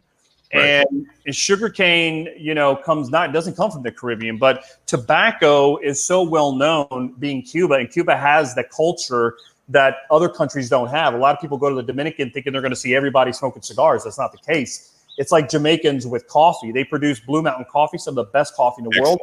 Excellent. But as a country, they are not big consumers of coffee. And so I don't know why that is, to be honest with you. I don't know. But Nicaragua, Honduras, Dominican are not big consumers of cigars. People go down to Esteli and they see everyone smoking. It's because everyone's in the industry down there. But outside of that, you don't see it. And and you go to Cuba, you can go back 100 years. And there's a reason, in my opinion. Rum was paired up with cigars, and cigars is culturally important to Cuba as well as rum. Yeah, I think, you know, when it comes down to the cigars, it comes down to coffee. I mean, I gotta make the statement that, you know, you're dealing with third world countries. And, you know, Cuba is a prime example of that, because I got that a lot when I went down there. I'm sure you did too, Miguel, especially being in the industry. I'm sure everyone's like, oh, so just is everyone on the street just smoking cigars like left and right? Because that's what I picture. And you're like, no, because especially in Cuba, but also the other countries as well, they don't make enough to be able to have buying power. And it's not because they can't necessarily afford that, but if they buy a cigar that you and I are going to smoke, that, like, especially in Cuba, that's one cigar is about a third of their monthly income.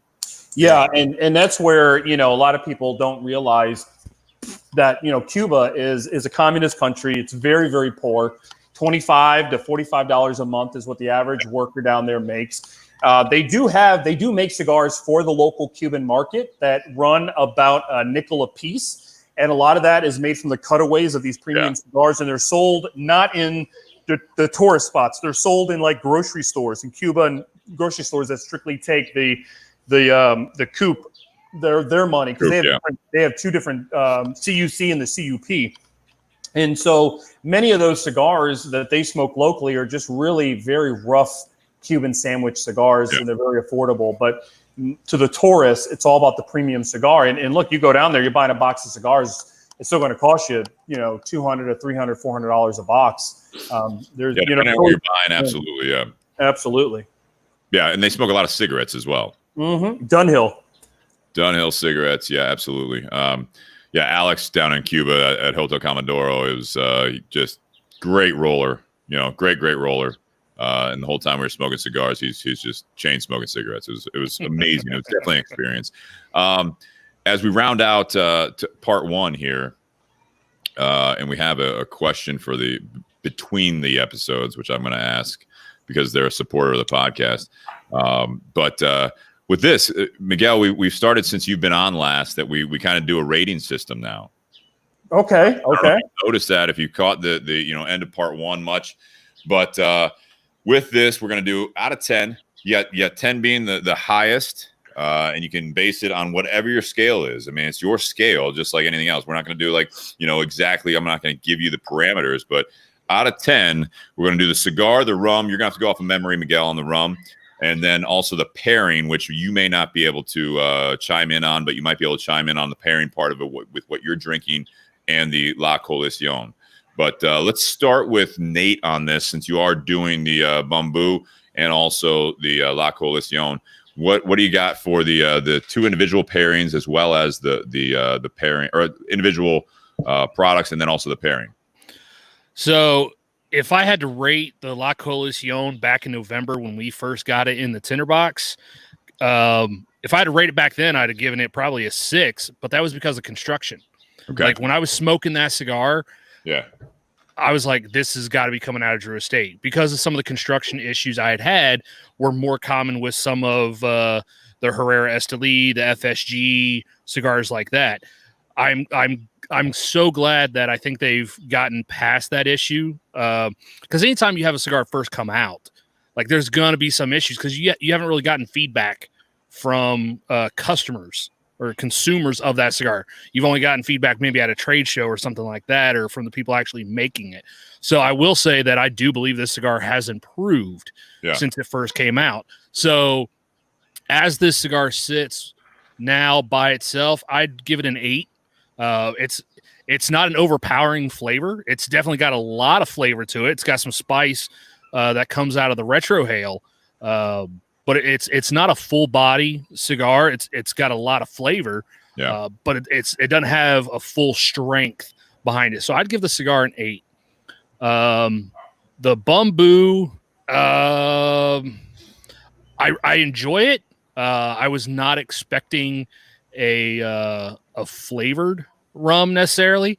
I was hoping it was going to be something more along the lines of the Diplomatico that we had the last time Miguel was on, because we should have gone with the XO. I'm sorry I bought my bottle first. Sorry. Now we have an opportunity to try something else. Yes, the next time Miguel's in the garage, we go get a bottle of XO.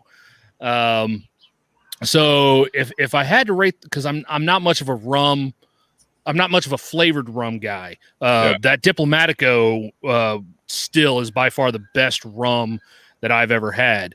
So, like, if I had to rate that rum, I mean, that's a 10. This Bumbu, with, part of me wishes it didn't have the flavor. So I'd probably give it 6.5 to a 7. However, as a pairing, I actually think they pair very well together, because this cigar stands up to the flavor of the rum. Like the flavor, like the banana that we were talking about, definitely get a lot of that banana, especially taking a sniff out of the glass. I definitely get that banana. But when I'm smoking this cigar overpowers that flavor, but I still taste the rum. Yeah. So as a pairing, I say the pairing 7.5 to an 8. Interesting. Because they both stand out on their own. They're not really contradicting each other, and that rum just adds a little bit of sweetness to help balance some of the spice of the cigar. All right. Miguel, how about you? You know, let's rate your own cigar here. I always love, I've been saying this, you know, Nate's heard this a lot, is I love it when you have someone like you're the national sales manager of Crowned Heads, and now I got to hear a out of 10 rating on the La Coalición. Well, I would rate it a 10 personally. Really? No, I would give the cigar a 9. Okay. 10 is the greatest cigar I've ever smoked in my life. Have you had that one yet, you think? Yes, I have. I've had that cigar. I have too. In 1998, the greatest cigar that I've ever smoked in my life. And Tyranno Salutum. No. Was That's the CAO Extreme back in the day when he was with Tyranno. That was his cigar. That's why I made that joke. No, it was the original CAO Maduro Lenivisar from 1998. It was only made for 6 months in Costa Rica. It was only produced for 6 months. Then the production went to Perdomo. Then the production went to Tyranno. It's still a great cigar. General Cigar makes it now. But back in 98 is a very unique cigar. That is my favorite cigar of all time. I would put this as a 9. La Coalición is a 9. I can smoke it every single day. It is a medium-bodied and a medium-strength cigar. It has some very nice, very smoky, charcoaly kind of aroma to me on the cigar. Bumbu is a rum. I would rate it about a 4 to a 5. I think pairing, I would give it about a 7 or an 8. Why Bumbu 4 or 5? That is not a rave review here. Well, I would tell you that I have been blessed because, as sure you guys have with the bourbon. You've drank a lot more rum than we have. That's all I've ever drank is rum. Right. And I have been very blessed to drink Maximo. I've been very blessed to drink the 30-year Appleton, you know, some of the rarest rums in the world. Yeah. And I've been very blessed to have those experiences. So for a rum, I would tell you that Diplomatico is a 7 on my scale. And the Zacapa is an 8 on my scale, and I drink Zacapa weekly. So I would put Bumbu. I'd put Bumbu between 4 and 5, but I think they pair up very well, 7, 8 around there. All right. So it's interesting because I'm with Nate on this. I was didn't do the research, and I'm not disappointed, right? So with the rum, but with the La Coalición, I think for what you guys are doing with that blend, I'd give it 8 to 9 for sure. I mean, you're pushing 9 on that. I think with what I like about Crowned Heads as a company, you guys definitely have in my opinion, like a certain flavor profile. No matter if it's a milder, medium, fuller bodied cigar, you know it, and you're using it. It's really interesting to me because you guys are using and utilizing tobaccos from all over. You're utilizing different manufacturers. But you can tell it's a Crowned Head cigar. I can typically, I'm not surprised that when you give me a cigar, whether I care for it as a daily smoke or I can appreciate for what it is, you know what I mean? You guys have a grasp on how to make a good cigar that someone is going to enjoy. It's not for everyone. And I think that's what I think is intentional on your guys' part. And a lot of manufacturers do the same thing, but you guys have it. There's a commonality, I think, with that. This is no different. This being the most expensive cigar that you guys produce on a regular basis. I think it fits that mold. I think it fills that void that you guys were searching for, maybe to get a little bit, Juarez is the more budget one. But none of your cigars are on the inexpensive side. I mean, you guys put out, you call yourself a boutique brand. 8 to 10, I think, is a kind of our wheelhouse. $8 to $10. Yeah. So, I mean, which is an average price anymore. Yep. You know what I mean? But I mean, you do have some. This one here, again, that's the rating I give it, 8 to 9. I think it's exactly what you intended it for. Again, I agree with both of you guys, kind of on that medium strength, medium body, but very full flavored, and it is. It's got a little pepper to it. But you said I know it sounds silly when you're talking about a cigar, but it's like a smokiness. It's like I don't know. Did you say charcoal? Mm-hmm. Yeah. So when I open a fresh bag of charcoal to grill, that aroma that hits you, to me, there's some very similar characteristics to this cigar. Yeah, and it's not for the mild smokers. I will say that I would not recommend this cigar for a mild smoker because it does have that it's not body, but it's just got that experience to it. It's got some oomph to it. So, and then going on with the Bumbu Rum, the original, I would say for what it's intended for, I would say it's in that like 7 to 8 probably. Honestly, I think it's a good rum for what it is if you know what you're buying. I like Nate, I did not realize, I didn't read the fine print on that. I thought this was going to be like a sipping rum, which it can be, but for what they're meaning it for, I would say that this one is a nice, again, summer drink. Your hot weather. It kind of reminds me of a rum I would have on vacation. Like I said, I haven't done it, but I mean, you throw an ice cube or two in there, sitting on your patio. If you got a body of water by you, even better. You got a beach and bikinis, I mean, even better. So this is one that I would say it's easy sipping. If you guys want to try something different from the rum world, if you want to break from the bourbon and whiskey world, this is one I would definitely recommend to try. But like, to Miguel's point, it's not going to stack up there to a well-aged sipping rum where you're going to look for a little bit more complexity, I guess, from it. Absolutely. Yeah. Is that what the XO is supposed to be? Is the XO supposed to be that kind of just sipping straight? Is the XO flavored as well? Yeah, I don't think so, because when I drank the XO, I don't think it is either. Yeah, about 4 months ago, it didn't have any of those characteristics to me. Okay. It was very much much a sipping rum.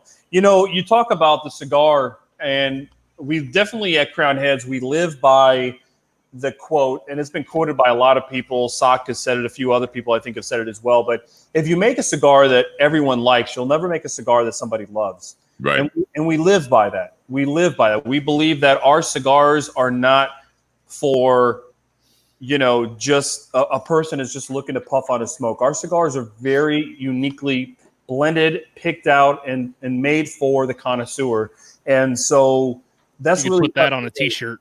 Absolutely. And that's where, we call ourselves artisanal, and Skip Martin calls himself craft. And that's very much what we do. We're an artisanal cigar company, and we're not looking to produce Bud Light.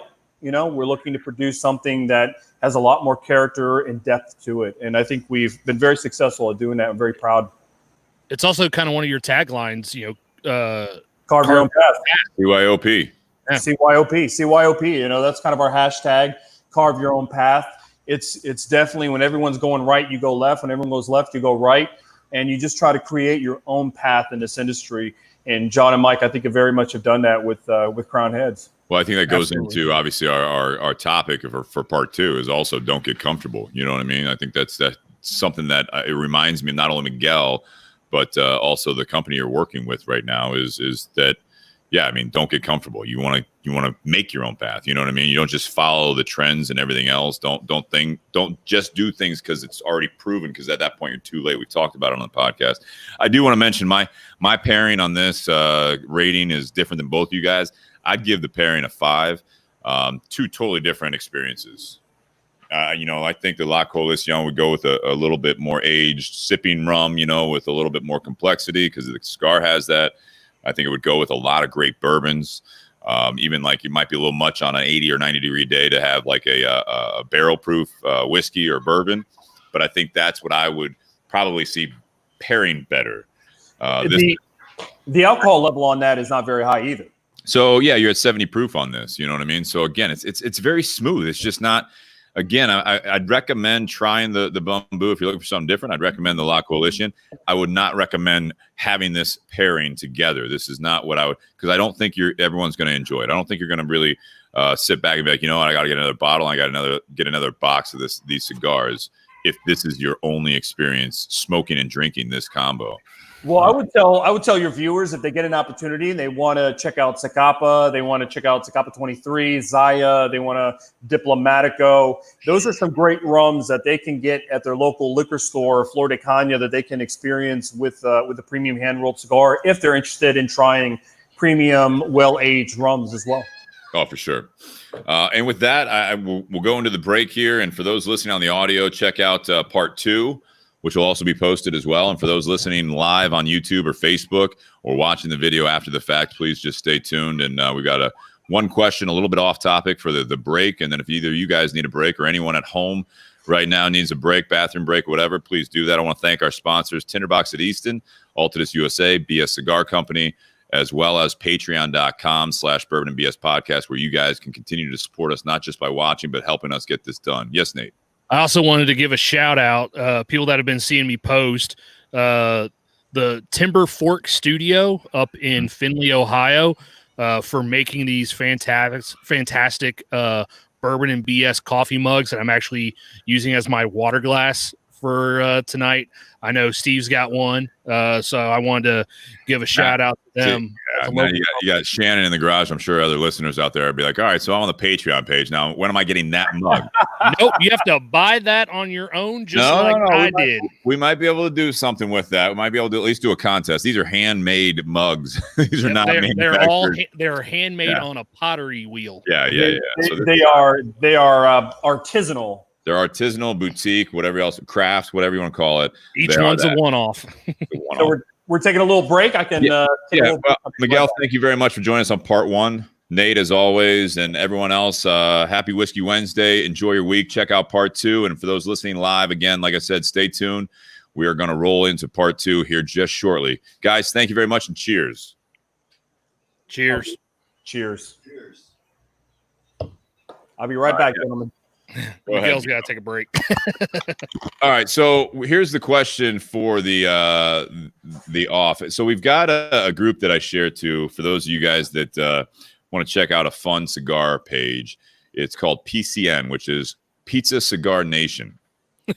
and Mike, who said that the La Coalición made the top cigars for this year, it says top cigars of the year for PCN. He throws it out there, and this is the first time he's asked this, so that's why I want to get feedback. If you guys are watching live and you're on the comment feed, go ahead and throw it on there. But it's what's your favorite kind of pizza?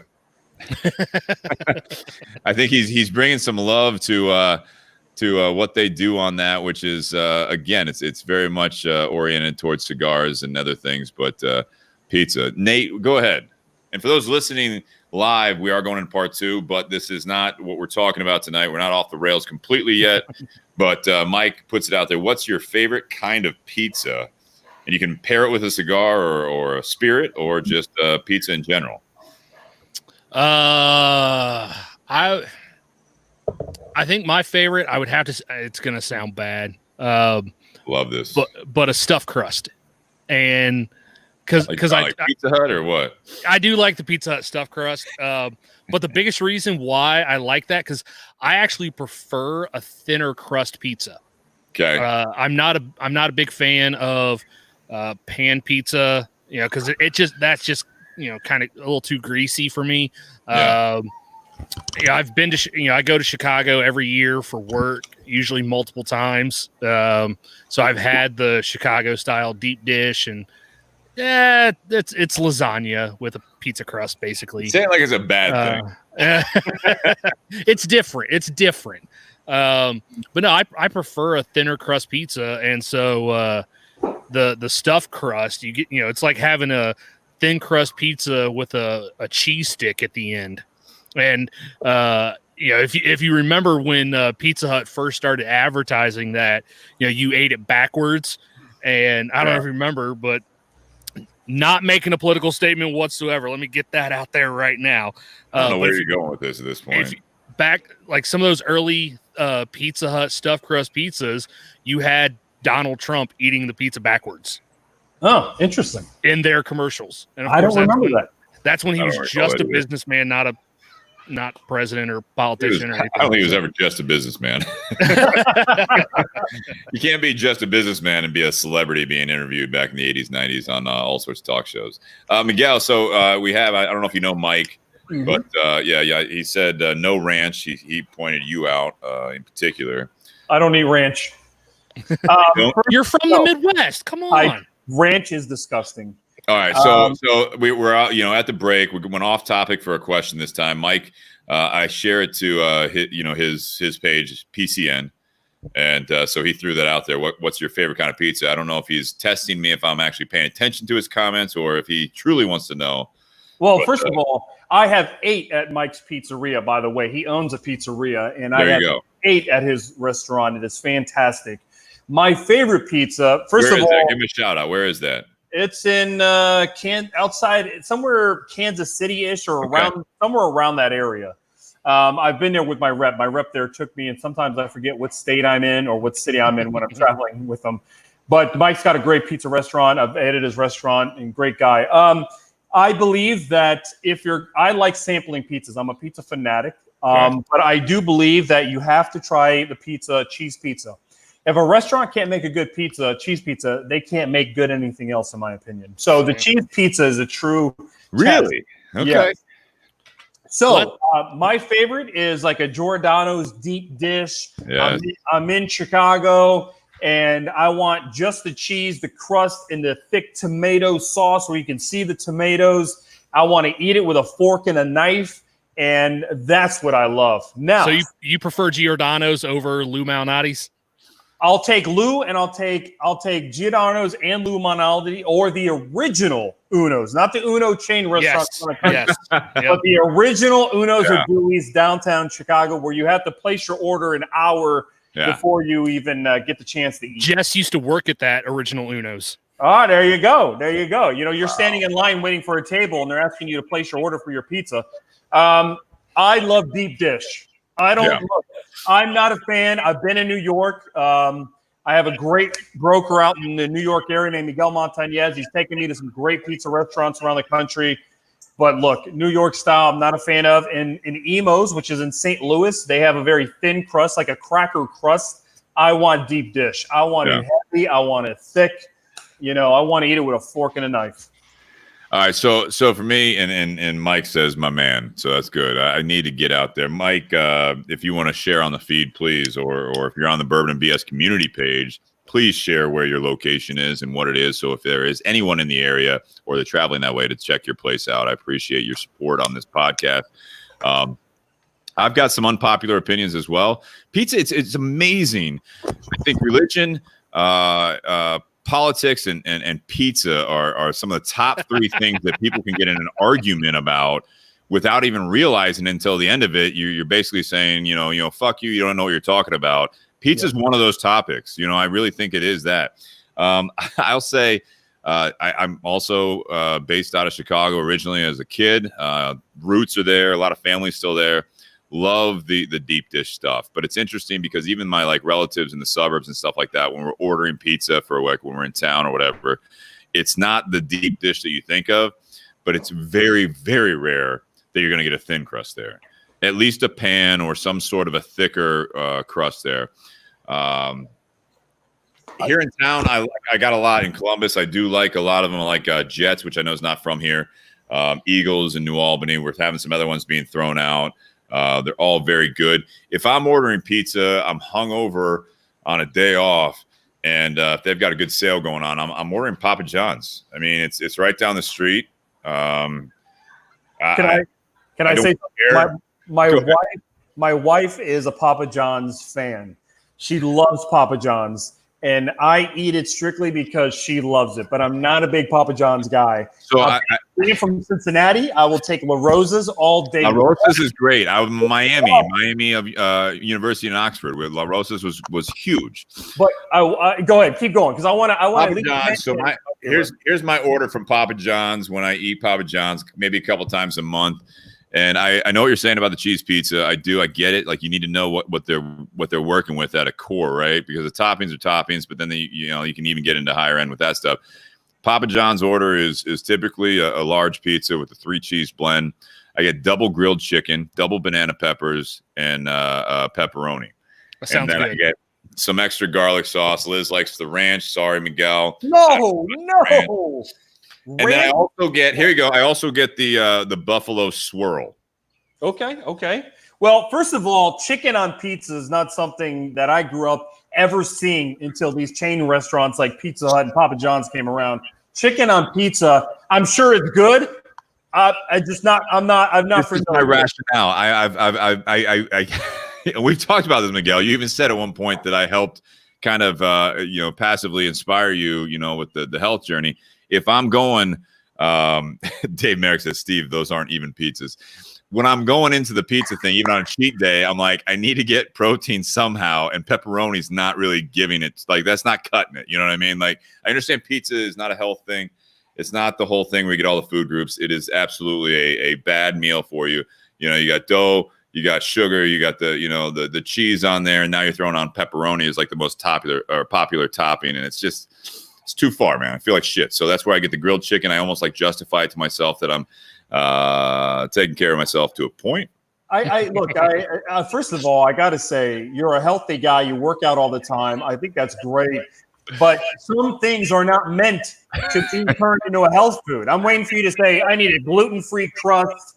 I need hey, don't start knocking people who have celiacs. I need turkey bacon. Start a holy war here. Turkey bacon. I mean, come on, man. This is pizza, for God's sake. I'm just saying. I like the other ones, but when I'm ordering it, that's what I get. I'm being honest. I'm always honest on this.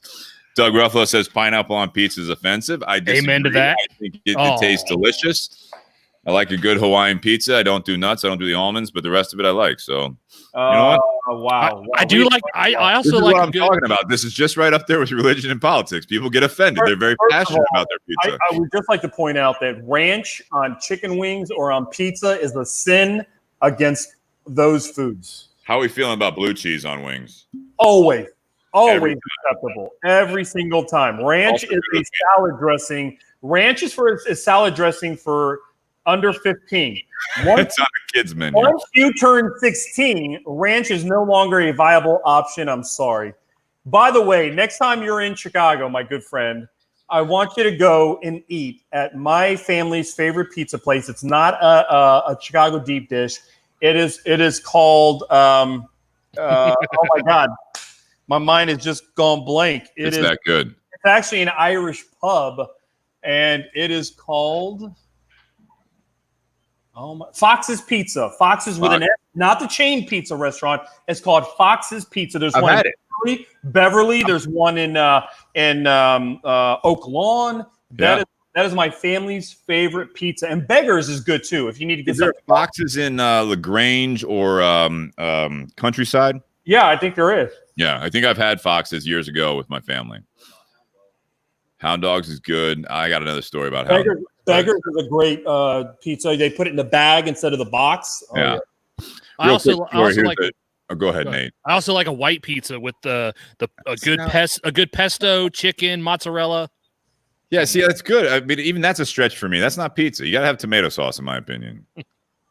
I like it. I didn't say it was my favorite. So, gentlemen, we're losing viewers. We are losing. Actually, they're going up, mind you. They're going a little bit. I hate Adrian. Hound Dogs. We're down in Miami. We're after we graduated. It was for a buddy's bachelor party, and a friend of a friend had just opened a Hound Dogs in Oxford, Ohio, and we were absolutely hammered drunk at that point. And the guy who was the bachelor of the trip. The guy's like, hey, let me show you, Hound Dogs. It's after, they closed or whatever. And we walk over there. He's going to give us a tour and everything like that. And basically at that point, I'm in charge of watching Chris. And Chris is like, I want Bruno's. Bruno sells $1 a slice on the street in Uptown. And we absolutely bailed on this guy who just opened a business. It was completely rude and it was hilarious. I was completely offended. But you gotta eat what you like, especially when you're drunk. With that being said, let's go into part 2, unless you guys have anything else on pizza. We're going to have to do a podcast on pizza. Well, the pizza and bourbon podcast is coming soon. Yeah, we're going to have to work with Mike and get him on there. All right. Let's start part 2. Everyone, if you have any questions for Miguel or Nate or myself, go ahead. There's a lot of good discussion, especially about pizza right now, on the comment feed. Share it before we get into this. Share it, like it, follow, and enjoy this podcast. So here we go. Welcome back to the Bourbon and BS podcast. This is episode 120, part 2. Happy to have Miguel Schoedel from Crowned Head Cigars with us. If you guys didn't check out part 1, you're listening to the audio, you're just tuning in on the live in the video, check out the beginning of this. We go over the La Coalición from them, as well as we drink Bumbu Rum. And we have ratings towards the end of that one, but we talk a lot about Crowned Heads. We talk a lot about the cigars and a bit about the rum as well. We did switch of gears. Miguel is kind of our resident rum expert, as he calls it, nerd. So anytime he's on the podcast, we enjoy trying the rum. So those looking for a bourbon review, hopefully you can stay with us and check out other episodes as well. We'll be back with more whiskeys next week. Also, I want to thank our sponsors for part 2, Tinder Box at Easton. They're the one that brings it all together. La Coalición got a great crowned head sampler available while supplies last at Tinderbox at Easton. So give them a call, email eastontinderbox@gmail.com, and you can get your hands on that as well. 25% off a great 5-cigar sampler that this featured cigar is also in. And also Altadis USA. Behind me, you'll see Romeo Julieta, H. Upman. If I move my head, you see Monte Cristo. Those are some of the great brands that they represent, and they've been a big supporter of the podcast. So we appreciate Altadis USA, Josh Bentley, Paul Waller for all the support and helping us out with everything. Also, BS Cigar Company, still growing. The BS Gold and the Silver are in stock. Contact bscigarcompany@gmail.com or Tinderbox at Easton to get your hands on those as well. Do shipping as well if you're not in the Columbus area. Also, patreon.com. Check us out, patreon.com/bourbonbs podcast. That's a way for you guys to continue to support us if you enjoy the show. It helps us out. So less money out of our pocket to do this as a hobby, which has grown a little bit beyond what we thought. And we appreciate the support. And I hope you guys share it, like it, follow, all that good stuff. And most importantly, enjoy the podcast and the people that we bring on. Miguel coming to us from down in Florida right now. We appreciate you taking the time. Nate from his backyard on the other side of Columbus, since we're still doing social distancing. Hopefully we'll get back to normal to a point. Topic tonight is don't get comfortable. And I kind of alluded to it in part one. This is something that I didn't want to do another. I feel like everyone's talking about COVID, the situation we're in, the quarantine. Clearly a great example of don't get comfortable in life, because as we talked about last week with Ricky Rodriguez, as soon as you get comfortable, the world will absolutely kick you in the nuts and you will not see it coming. And it's a cheap shot and things will change without your control or you even realizing it sometimes. I think with don't get comfortable, we can take this conversation. I'm going to throw it out on the table for you guys and also the people listening in is basically don't get comfortable in a job, in a relationship, in your health, in your age, basically anything. I think that's one of the things that I know I fall my own self like a victim to, is that when things are going well, when things are going bad, I just kind of go with it at times. I have to give myself my own kick in the ass to kind of get back going forward. One of the biggest things is when things are going well and things should be comfortable, like in my old career, it got to the point where I was working for a paycheck basically, and I didn't know what else I wanted to do, but I realized I didn't really want to do that anymore. But it was like, this is what I'm doing. I mean, I don't see anything else out there that I have a passion for that's pulling me there. And so I got comfortable, and then the rug got pulled out from underneath me, and all of a sudden I was no longer comfortable. And I was searching for something. Same thing with relationships. I mean, there's a lot of things. Health. I mean, I'm just kind of framing the conversation here. In my mid to late 20s, I gained weight and I didn't even realize it was happening. But that's kind of what happens as you're getting older and you don't change your ways, you don't change your eating habits. I was comfortable, and so next thing you know, I didn't have any health issues from it, other than maybe low testosterone. But beyond that, it was like I didn't really, I didn't realize it until I'm losing breath or my knees are hurting after playing old man softball. It's like things like that. It's just all of a sudden it comes up and kind of sneaks up on you. Miguel, I know you've had career changes. I know you've had things out of your control in the career changes. I know you've had some health issues. Nate, you've had the career changes as well.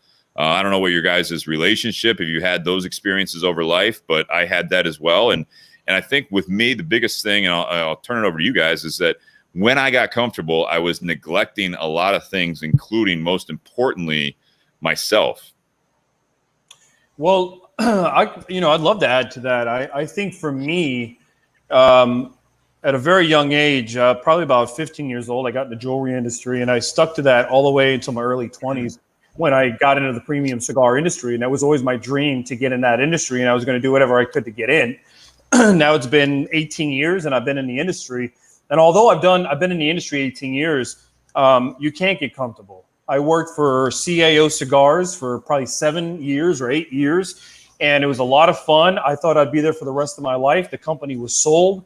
It changed hands, and we found ourselves no longer able to work for them. And so jumped on with a company called Tarano Cigars. And, it was interesting. CAO was a brand that was hot, that when I joined them, we had an office probably the size of your garage. By the time we left, their office was a gigantic complex in Nashville. And so it looked like we were growing and growing and growing. And then the company was sold. And as you said, the rug was pulled out from underneath a lot of us. And I went to Toronto.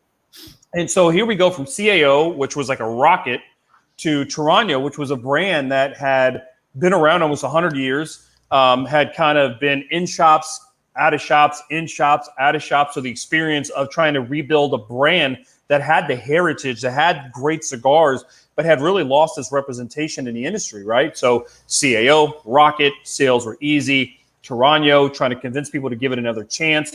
And then Toronto sold the General cigar. And then we that found one was even more sudden, I think. That was even more sudden. One day I get a call from Charlie Toronto. The company sold. Nobody has jobs anymore. And then I worked for a small company called Roberto Duran Cigars. Before you get to Duran, did you? I mean, what went through your head? I mean, like when Toronto was sold, because wasn't that like between Thanksgiving and Christmas?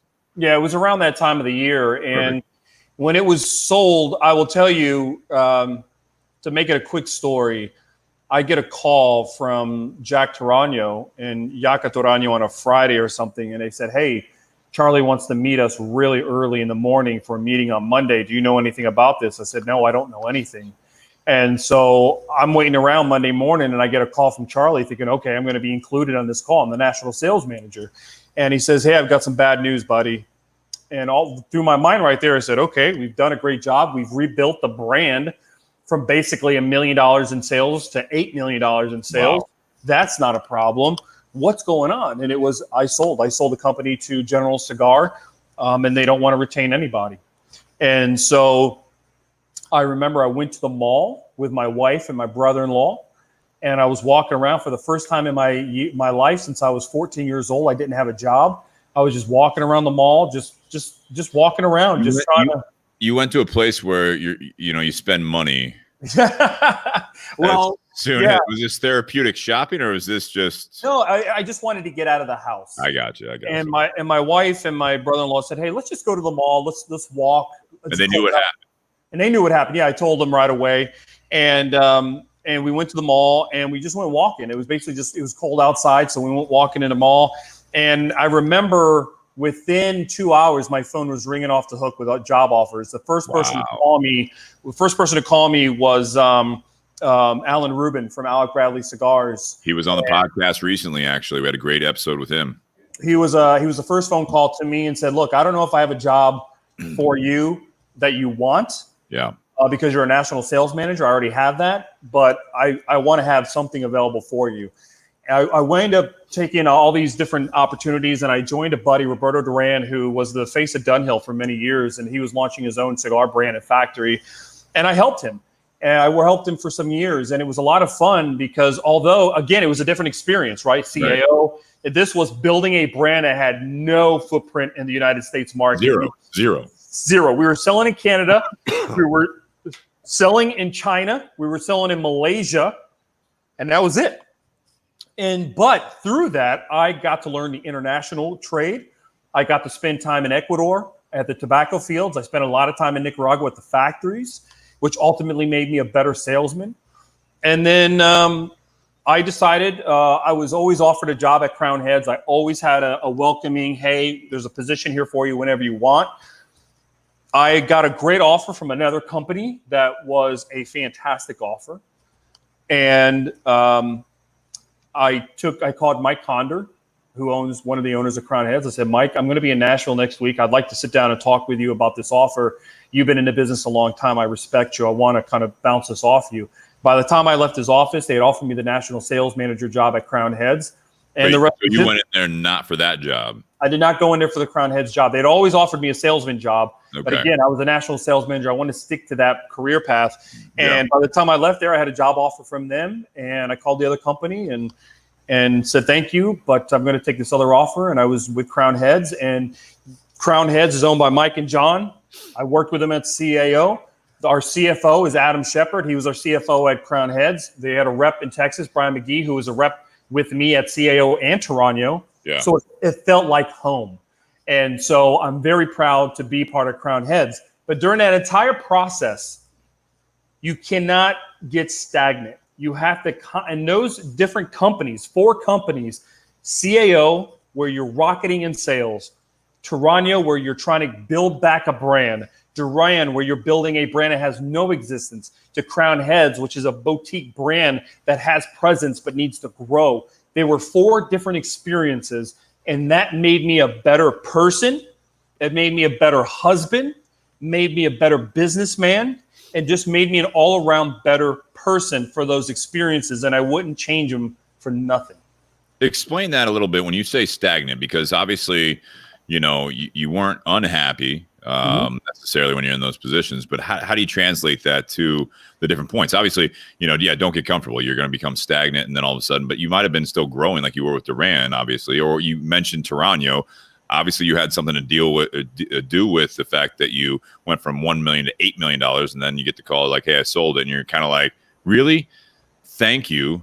Well, one or two things. Also, thank you, or you're welcome, because I just grew your company so you could sell it, and then I get nothing from it. I mean, I got paid, but at the same time, I didn't get paid at the end of it. So it's like, what the fuck? I harbor no ill will towards any of those companies. No, I'm not saying that. Yeah, and I think sometimes you can let that get to you. For sure. You can be angry. And I remember when Charlie called me. When Charlie called me and he said to me, "Miguel, I got bad news. I've sold the company and they don't want any of our guys." I said, "Charlie, this is my God honest truth." I said, Charlie thought it was going to be the toughest to break the news to me. Yeah. I said, "Charlie, this is the United States of America. You are a businessman. You built this company. It's your family company. Ultimately, what you want to do with it is up to you. And I'm just proud to have played a small role in the 100+ years of your company's history." I said, "Thank you for that opportunity." And he said, "I'll call you in a couple hours after I work out some other things. I'll call you." He gave me a severance. He took care of me. He allowed me to create my own cigar and salute him. You don't get stagnant in the sense of, don't take your job for granted. Sure. Don't take your position for granted. Don't take your accounts for granted. You need to work every day. I will tell you that I have been selling to Tinderbox Easton before I even met you, Steve. Yeah, you're right. And then we met, 2007, 2008, not even really met. I met you as a customer, and you were the rep at that Funny Bone event. And I will tell you that at no point do I take those relationships for granted. I don't expect you guys to bring in everything I make. I don't expect that. I still work the account. I still work you guys, your friends, your associates, you're an account, but I never take it for granted, and I never get comfortable, and I never just sit stagnant. You constantly have to move. There's always this old adage of, if you're a salesman, be like a shark. Once a shark stops swimming, it dies. Right. You have to keep swimming. And I think a big part of your life, in your marriage, in your relationships, whatever it is, you cannot get stagnant. You have to keep it going and changing, and stay true to who you are and your morals and your beliefs. And you can constantly, I'm a better salesman today than I was 10 years ago. I'm a better husband than I am today than I was 18 years ago. Sure. Being a better father. All these things, if you get stagnant, you will stop. And I harbor no ill will towards any of my good or bad experiences. I would be at CAO today if the Osgooders still own that company. Sure. But things change. And it's a great American dream. John Osgoodner, the founder of CAO, he immigrated from Turkey. He created a pipe company, turned into a cigar company, turned into one of the hottest cigar brands in the country. That's an American dream. And then sell it to where his kids are taken care of for a generation or two. I could have been upset. I could have been mad, but I didn't. I wasn't mad. I understood and said, this chapter is closed. Time for me to move on to a new chapter in my life. Are you comfortable now? Very comfortable now, but every day I wake up and this is the God's honest truth. There's 2 things I do every day. I pray every single day. God is a big part of my life. Jesus plays a very important part in my life. And the other thing I do every day is I have to prove my worth to the company I work for. I have to get up every day, not be lazy, not take it for granted, but to work. And so, yes, I'm comfortable, but not to the point where every day I do wake up and I ask myself, what can I do better for the company that I represent? So last time we had you on, the topic was something about keep growing, keep grinding, right? I mean, I think that was the topic, which is when Nate and I were talking about doing this topic, he said like, well, I think we've had this type of a topic before, but we haven't had it with Miguel, and I agree because I think the two of them are different. I think there's a lot of crossover between the two, but the keep growing, keep grinding, I think that's something that's a mentality that you have to keep the pedal keep the pedal down, keep your foot on the pedal. The don't get comfortable thing is cruise control. That's where I look at the difference with that metaphor, is that those are two different things.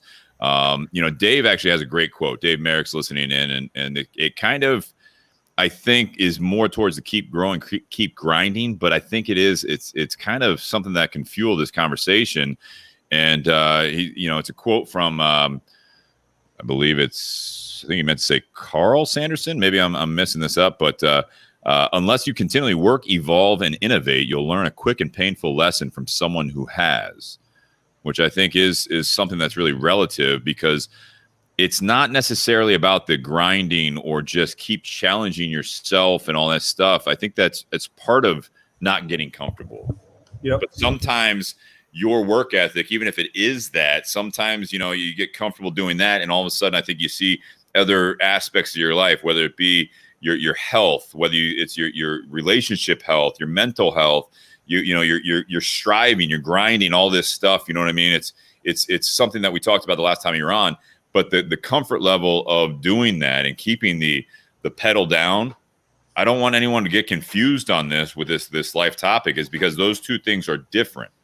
Because you can get complacent even going 100 miles an hour, and all of a sudden you wake up one day and your wife's leaving you, or you've lost employees that are underneath you because you're not focused on that. You're constantly focused on the next part of it, the next thing. And I just want to kind of throw that out there, because we had a great conversation last time you were on, and I don't think that's what you're describing, but I wanted to get it out there in the conversation. If Nate, you have something to add to this, it's like, I don't think that like comfort is always a bad thing if you're happy, but it is a little bit of that combination. Don't just get complacent. And also, I think you kept saying it is the growth. You talked about, you said, 18 years ago when you got in the industry, you think you're a better husband, a better man, a better person, you're a better business person, you're a better employee. All of those things are through growth. And I think you have to have your head on a swivel to make sure that you're looking around you 360 and make sure everything's working. And how can you grow it? Absolutely. Nate, what do you think? Well, one of the things that popped in my head while you were talking is, it's easy for us to not get comfortable when things are uncomfortable in our lives, when things aren't going how we would want them to. Like it's easy to not get comfortable in those situations. When things are going well, it gets easy to get comfortable in those. But I think what you have to remember is what made you happy with where you are. Like, what did you have to do to get to where you are? Guess what? You got to continue doing those things. Because that's how you're going to grow. That's how you're going to prevent. I mean, if whether it's a job or relationship, like there's, for those of us that are married, there are things that we did to, win the love of that person that we're with. And so if we just sit there and go, cool, I got the love of my life with me, I'm good. Well, like, no, you still have to do those things to keep that relationship healthy, to keep that job healthy. So you're not necessarily getting comfortable in the negative, but when you're talking about getting comfortable in the positive, like going 100 miles an hour and setting the cruise control, like you still have to remember like why you're doing that. Like, what's the purpose behind striving as hard as you were? What's the purpose of working as hard as you are? Yeah. What's the purpose of spending the time and the energy in getting to a certain point? Well, it's that way you would be happy. Well, you have to continuously work on getting that. You can't just sit there and take your foot off the gas because things are good.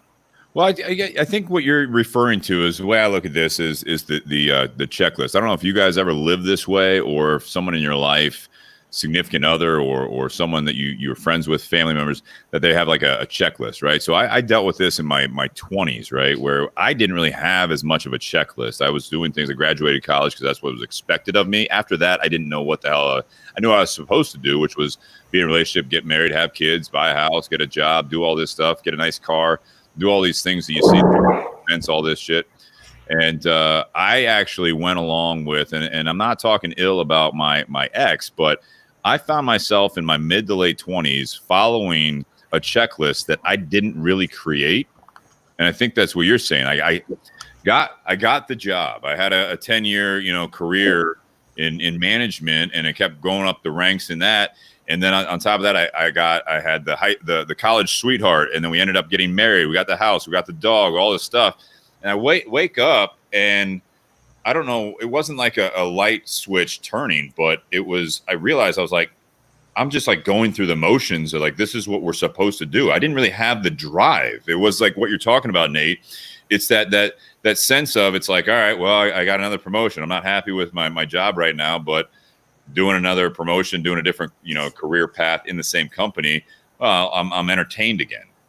But if you're just checking things off your checklist, I mean, have you guys ever experienced that? Because this was something that, looking back now, is something that has framed the way that I live my life. And I catch myself now, even doing the podcast or doing the job with the Cigar Company or Tinder Box. There are days I go in, and I don't want to say I phone things in, but there's days where I'm not as driven. Yeah. And sometimes a few days later, I realize that it's almost like I feel like I wasted a couple of days, because it's something that, all right, I go in, I got to be there at this time, and I'm not really like looking at the clock like I did at one point in my past life, but it's like I went to work that day. That's it. Something that you post a lot, you'll post about grinding and stay focused, and I've brought that up a few times. That I love seeing those posts, because it is a reminder every day that it is not easy to go to the gym every day as you do, to put in the work. I follow The Rock, Dwayne Johnson, on Instagram. Which is where I got the focus thing from. And, watching him is very inspirational. Here's a guy who has the body that anybody who goes to the gym would love to have, right? We'd all like that, right? But the fact is that he's in the gym every single day. He's a Hollywood star. He's a multi-millionaire. He has his own brand Under Armour. He has his wrestling legacy. He has his football legacy. He has his own tequila now. That's a guy who doesn't stop. Oh, Tremana, right? Trismana or something? Terramana. And that's a guy who, to me, is very inspirational. He has the wife. He did go through a divorce. He has a kid from his first wife. He has 2 kids with his current wife. He's a guy who seems to have the world on a string, and yet it is not going perfect. And yet every day he has to get up every day. And I'm sure him going live on Instagram and all the things he put out there is as much for him as it is for everybody else. As much as you also, the fact that, you'll say, hey, focus. A part of that is probably for you as well. There's accountability. There's accountability there. Yeah. And if I didn't see that, if I saw that once a month, I'd say, all right, what's going on with Steve, man? But this is a very complex topic, right? Because you do want to get things going in your life to where they're very comfortable, but yet you don't want to get comfortable. One day you can wake up and you're bald and your wife has left you and your kids don't talk to you, and those. You're talking about me. I don't have any kids. All right. No. I thought we were getting personal here, Miguel. No, but you have to constantly evolve yourself. The world is always changing, and you cannot stay the same. I know Nate. Nate's had a few different career changes. I remember when Nate worked in a lab, and he wasn't happy. And I was when I started. You were when you started, and by the time you left there, you were ready to go. And instead of staying in that atmosphere, you left, and you decided to do different things. And part of it is being successful. Part of it is also hoping that you'll learn from your failures, and you become a better person, and you share that with your friends and family, and you become a better person. And you constantly are grinding to be the person that you want to be. And I don't think that ever stops. It should never stop. If you're ever at a point where you think you know all that you need to know, or you've done all that you need to know, just look at some of the great, very successful people out there. The guy that owns Amazon, he's not done. A guy like Rock, he's not done in the gym just because he's hit his. And they could be. And they could be. They could easily be because of the money they have, but they don't. And I don't care if you're making $30,000 a year or $100,000 a year, whatever it may be, you stay working. And I think marriage is the same way. Marriage is something that I've been married now to the same woman for almost 18 years. Well, in December, we'll celebrate 18 years. It's constantly working at it. It's constantly trying to get better, be a better listener, be a better partner. You just cannot get comfortable, because if you do get comfortable, it changes fast. Nate, I know you have something to add to that, but I want to kind of to let's peel a layer off of that. You know, Miguel, when you're talking about that, because those are great points and great takeaways. A lot of people are, I'm sure, nodding that are listening to it. They're saying, well, yeah, I mean, I absolutely agree. Those are great points. But let's peel a layer off of that. And how do you actually guys do this? I mean, Nate, he's talking about, your career changes and everything, and you've been in a marriage for quite some time as well. Everyone talks about marriage as work. Everyone talks about, like what we're talking about now. I mean, I think I'm not saying it's not a valid conversation. I'm saying, how do we get down a layer to actual nuts and bolts, that if anyone's listening to this and they are comfortable, or they had been comfortable, what's the message here as we get into this conversation of what are you actually running into? What are you actually doing? What's the process? Well, for me, in terms of career, the first career that I landed once I graduated college was working in a lab, and the company I worked for is actually the largest nonprofit research and development company in the world. And it's headquartered right here in Columbus, Ohio. It's been in the news quite a bit during the whole COVID thing the last couple months. So I got in there, and the way my dad phrased it is, working for that company, like, he's like, that's one of those companies you never leave. Like, you don't leave that company. Well, yeah, my dad retired from UPS. He worked for UPS for 34 years. Yeah, a short 34. Yeah, short. Yeah. But so his mindset, though, is like, no, you got into a good company, stay there. And so I was working there, and I was getting better at my job. I was getting promotions at my job. But then as time went on, I just didn't like my job. It wasn't fulfilling to me. And like, I was doing good work, and it was work that served. I worked there for almost 8 years. Yeah. 7 years. Yeah. Well, it actually started before that. Right. After about year 4, I started looking towards a career change, and something, just part of who I am as a person. One of my natural instincts is a teacher. That's just kind of who I am as a person. That's one of the gifts that a lot of times, if we're talking about something, I bring it towards like teaching something about, like, if someone asks me what I do for a living, like, I'm teaching them about that job while I'm explaining it to them. I'm teaching them about the industry. And so I actually started studying to take a test to become a teacher in the state of Ohio, and actually took a test to where I was then qualified to teach Earth and Life Science K through 12 in the state of Ohio. Passed the test on my first try. Wow. But then I found out, that, a lot of teachers, they prefer you to have a master's degree before a school's going to hire you on. And I could have stayed at my company and gotten them to pay for my schooling, since my degree's in biology, and I could have taken classes to get a master's in some sort of science, biology, something like that. But I didn't want to stay there that long, because if I stayed there in school and they paid for it, I'd have to stay there while I'm in school and a year after they pay for it. And that was too much time. I was so unhappy being there, even though everyone on the outside, all my friends and family, think it's a great job. I wasn't happy in that situation. And then after 7.5, almost 8 years, I had an opportunity to actually do something that I was passionate about, and that was working in the cigar industry. Yeah. I was already working part-time at a cigar shop on top of my full-time job, but now I had the opportunity to make what was a hobby / passion and turn that into a career. So once I got the opportunity to do that, I left that career and got the opportunity in the cigar industry.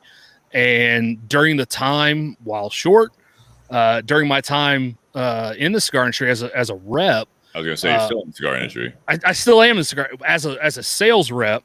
I busted my ass. I was always traveling. I was averaging driving 5,000 miles a month in my territory. So I was always on the road. Leave Monday morning, come home sometime late Friday night. Even Saturday, I'm hanging out at the Tinder Box or something like that, because that was a passion of mine. And so I was always grinding. I was always working hard in that job. But then the rug got pulled, like you said earlier, the rug got pulled out for me. And complete surprise to me. Did not see it coming whatsoever. There were no hints of that coming that I was alluded to. And so all of a sudden, here I was, married, and I have no job, and I got to. So the first thing I did was I got to find something. I got to find, because my priority now is my household. I got to do something to provide for my household. So yes, I got a job, 2 jobs, 3 jobs at one point, and was working 7 days a week for a year and a half. And then I got the opportunity to move into something else. And the job I moved into wasn't something I wanted to do. It was a company I wanted to work for. That is it's a good company to work for. It's a big company to work for. So it's good in that sense. But when I started out, I had to start out at the bottom doing door-to-door sales, which anyone who's ever done that before knows that sucks. It's not something I would wish on anyone. Doing business to business is a lot easier. Door-to-door residential type stuff is a lot harder. Very challenging. But what was that, Steve? It's called cold calling. Yep. Yeah, except literally for a reason. Yeah, it's called cold because it's December and you're walking around the neighborhood knocking on people's doors. No, I know. Because you got a real cold reception when that door opens, if it opens. Yes, you do. But even though I didn't like what I was doing, I did it well. By the time I left that position and got a promotion, I was in the top 10 in my company history in terms of residential sales. And then, I've been doing that same position, for the last 4.5 years, but I've still been getting better to where now I'm the most senior person on my team. And when people have a question, they're, I'm the one they go to, typically with that question, but I'm still trying to get better because I know at any point that rug, I hate when people say the term job security, because there's really no such thing. It doesn't matter how well things are going. That rug can always get pulled out from you. Miguel alluded to it. When he was working for CAO and for Tarano, doing great work. And then all of a sudden it's something completely out of your hands, out of your control. Absolutely. And you got to roll with it. And I mean, we talked about that with the current situation on previous recent episodes about a lot of people have gone through that recently. Oh yeah. Yeah. And it's the same thing in relationships too. Like, you spend a lot of time and energy to get a solid relationship, but then some people kind of to back off. They're like, cool, I'm good. I don't need to work as hard in it. Think about the effort that you put in when you are dating. When you first start dating, when you first get a job, how much effort you put in to make a good impression. Yeah. These are the things that I know I'm guilty of as well. But I mean, that's like, if you can live your life where you're not getting comfortable with anything, and you constantly, and I know this is like a Hallmark movie or whatever, but I feel like, with relationship with jobs and everything else, you go in, and Miguel, you kind of said it, you're a religious guy. I'm not so much, but I mean, you have that mentality where it's like you kind of thank God for this. You it's all about appreciation for the opportunity. I think is the big thing that I'm getting from this is that you get to that point where you're, it's again, relationship, job. When you start eating better and you see results, that's the big thing too. We were talking a little bit about like, The Rock and, me checking in the focus things.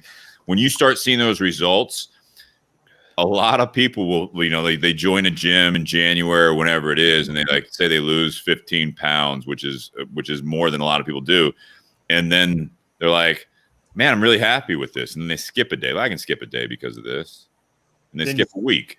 Yep. And then they skip 5 years. I think that life can come at you very fast, and that skipping a day turns into skipping 2 months and 3 months. And I'm guilty of that. From when I was going to the gym, I was going to the gym 6 days a week. I lived across kind of a street from a gym. And now that I'm very far from a gym, it definitely has been very, very tough. I try to do the walks and the jogs every day. It's not easy, and you do try to find excuses. Oh, it's raining today or whatever it is. But if you want it bad enough, you're going to get it. I love to use my wife as an example. My wife has been a stay-at-home mom. She graduated Xavier University. Great. We had one baby. She's been a stay-at-home mom. She's never had a job career-wise ever, but she also earned her master's when she was taking care of our babies as well. She has never stopped. She knows that, that she wants to continue to learn and better herself, even though she's not using her degree right now. She's doing something so very important in raising our children. And we have decided that early on when we met, that I would work and she would take care of the children, and our kids are going to be turning 15 and 13 this summer. But that hasn't stopped her from bettering herself, and now she has a master's from University of Cincinnati. And what's amazing to me is I remember, I think it was about 2 years ago, we were at a sales meeting, a sales dinner with the company Crown Heads, and we're at this really nice restaurant, and we're all having dinner. And we really don't give out awards or anything, but Mike Conder gets up and says, hey, I want to give out an award today. And he has a box, and obviously there's an award inside of there. And he's giving this speech about how you have to never stop. You have to keep grinding. And no matter, you may have other responsibilities, you also have to constantly work on yourself as well. At the end of the speech, he gave my wife, all the wives were with us at this dinner, he gave my wife this beautiful crystal thing with Crown Head, CYOP.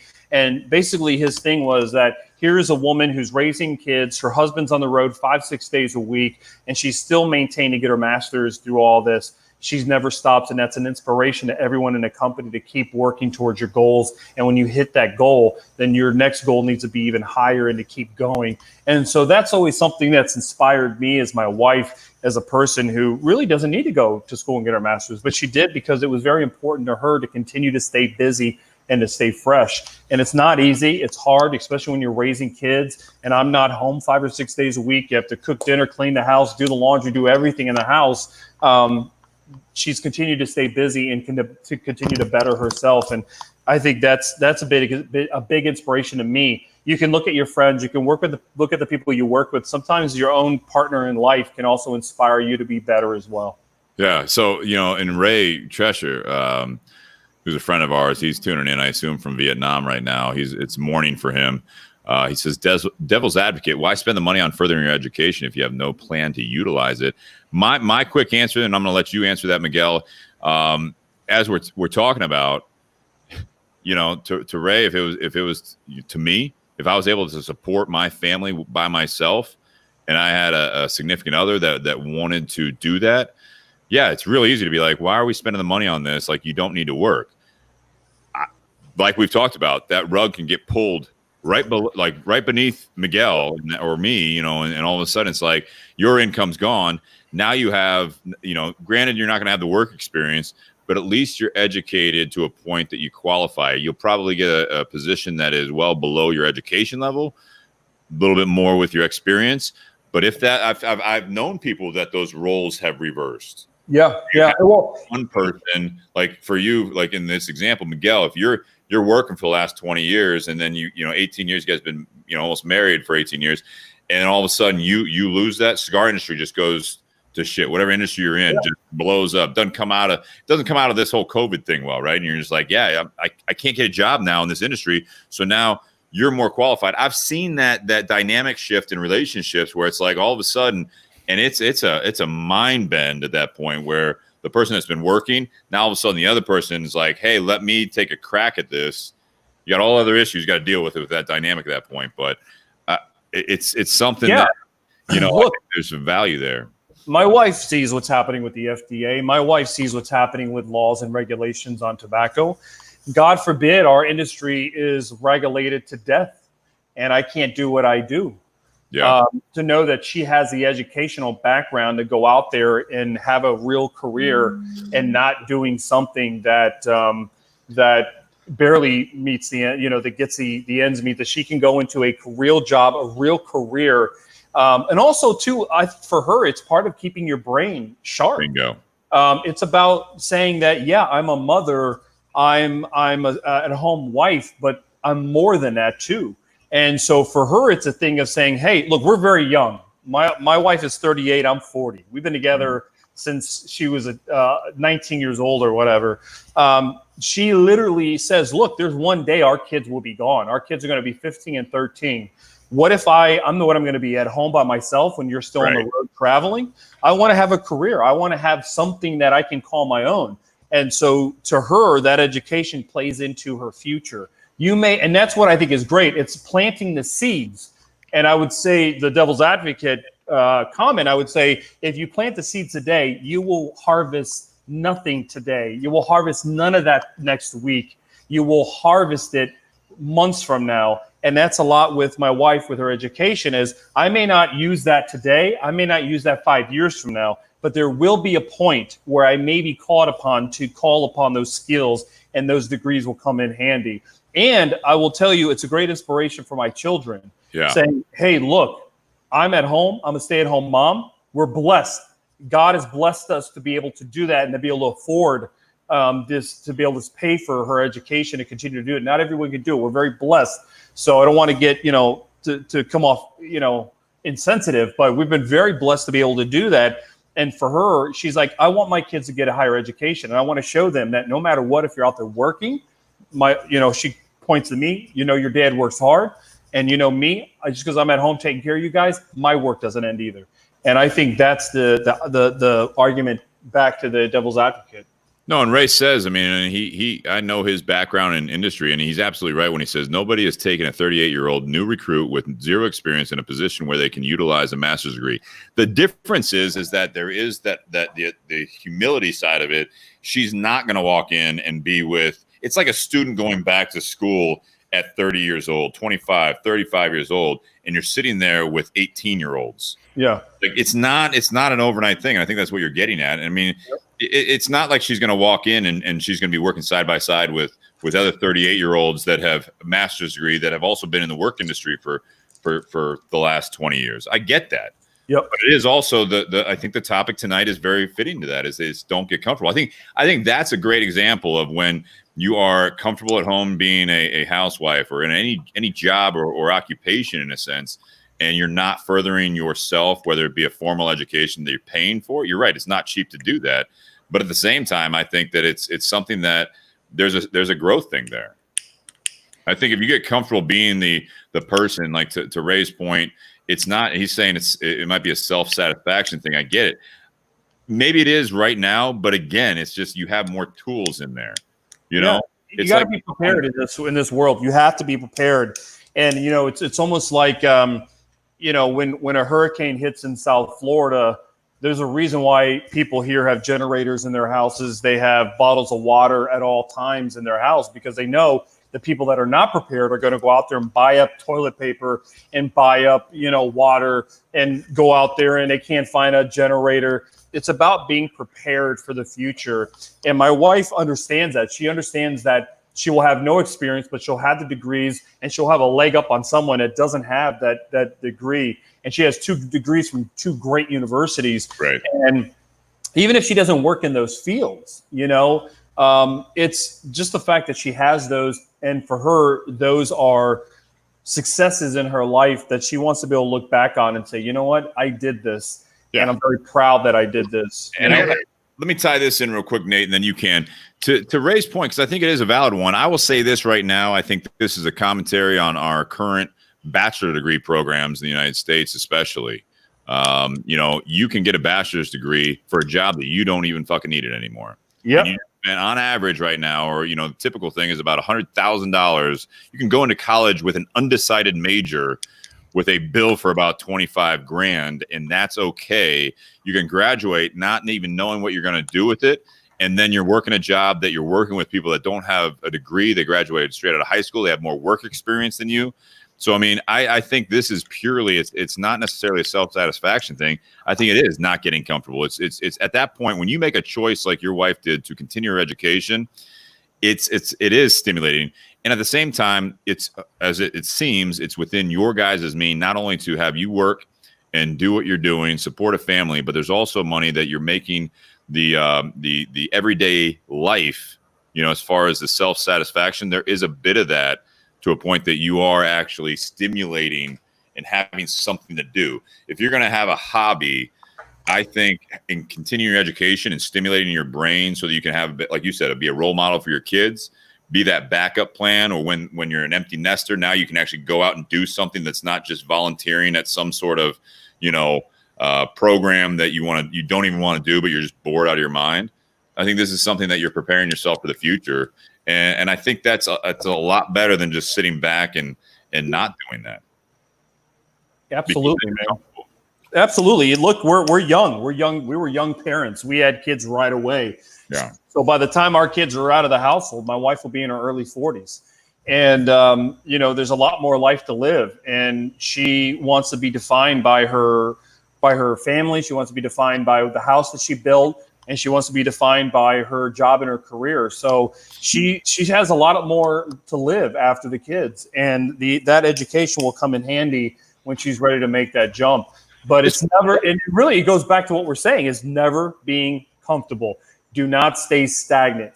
Constantly learn, constantly challenge yourself into being a better person. When I meet an account that says, I don't really need crown heads, that's a challenge to me. It says, how can I help this person better their business through my brand, and how can I create, a relationship there? And those are challenges. You can either say, okay, thanks, goodbye. All right, I've been shut out.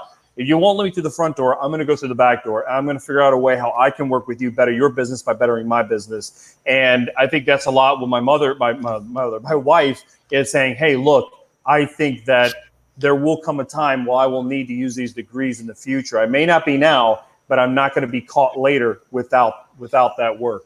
Absolutely. Well, what I was going to say is, her continuing her education, while right now it's not bringing any financial excess coming into the household, it's still developing her as a person. Mm-hmm. And so she's continuing to develop as a person, which that can tie into and transfer over into other areas of her life, including your guys' relationship. Mm-hmm. You're not just married to someone who is just going to sit back and be complacent and do absolutely nothing. You're married to someone who is a worker, someone who's going to strive to better themselves, whether their education, their career, or their marriage. Like that's an important trait to have in a spouse, because while what she's doing is school related, it's also for her benefit. It's also for your benefit, because it makes her a better person as well, and that has an impact on your guys' relationship.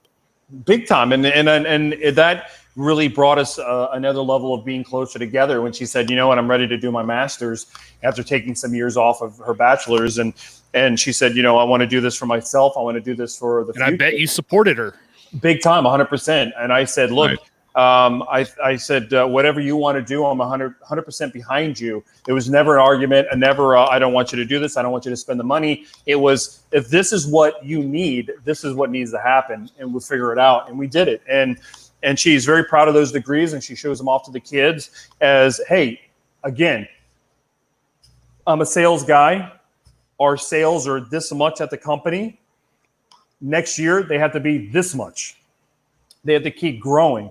And in her work, in her life, taking care of the family and the household, it's how can we build a better life? How can we build, we built our first home. That was something as a kid, growing up in a divorced household, I never thought I'd have the opportunity to build my own house. And that was something that she had a plan in her mind and said, I'm going to save money. I'm going to make sure our credit scores are as perfect as can be. And we're going to do everything we can and get the best, percentage on loans for cars and houses. And we built our own house in South Florida. That was something that she wanted, and she wanted her master's. And for me, it's very inspirational, to never stop.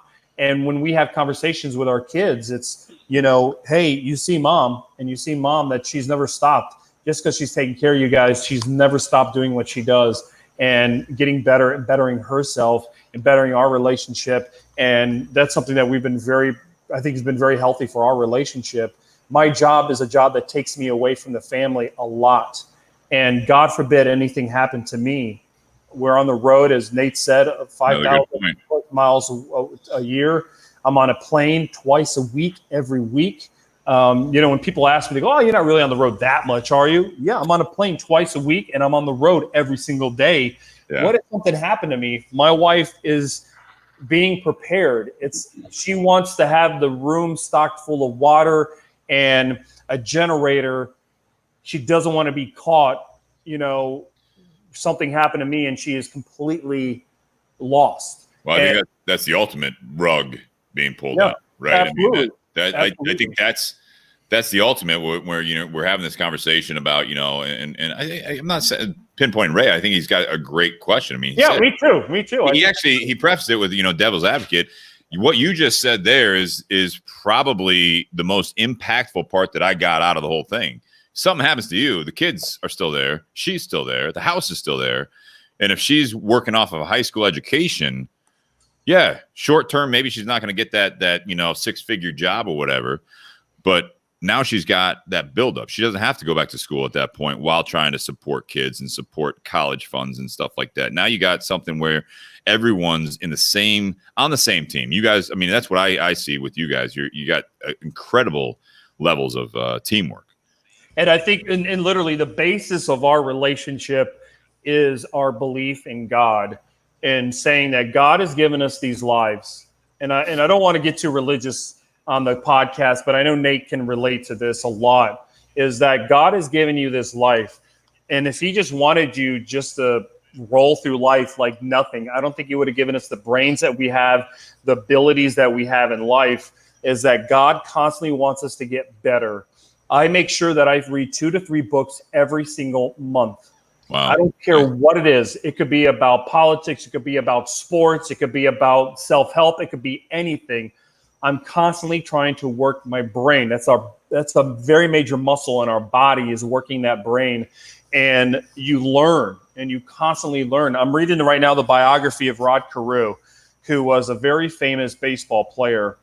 Spent the majority of his career with the Twins and the Angels. And I'm reading his biography, and I learned a lot from that guy. He's up there in age. He's probably in his 70s now. And to read his biography, to see the mistakes he made in his life, good decisions he made in his life, how decisions he made in his 20s and 30s affected his life in the 50s and 60s, that is no different than anybody else. No. So these decisions that we make today will affect us in the future. And God has given us this life. And so my wife and I are very much as God has given us these lives, then we need to do the most that we can possibly do while we're here on earth. And it's education. It's about sharing experiences, and it's about having effect on other people's lives as well. And I think that is how you stay not stagnant, how you say, I'm going to constantly challenge myself every day. I'm going to constantly challenge my friends, my loved ones, my children to become better every single day. Well, I think whether you tie in religion or not, right? I mean, let me kind of zero it back at a point, not taking away from what you're saying, because that's absolutely valid. I'm not taking anything away from that. However, we all know, religious or not, life is finite. And whether you realize it at 20, 40, 60 years old, however, whatever age it is, I think that's a mentality of the comfort level. I think in your 20s, you think you're invincible. I think you are extremely comfortable.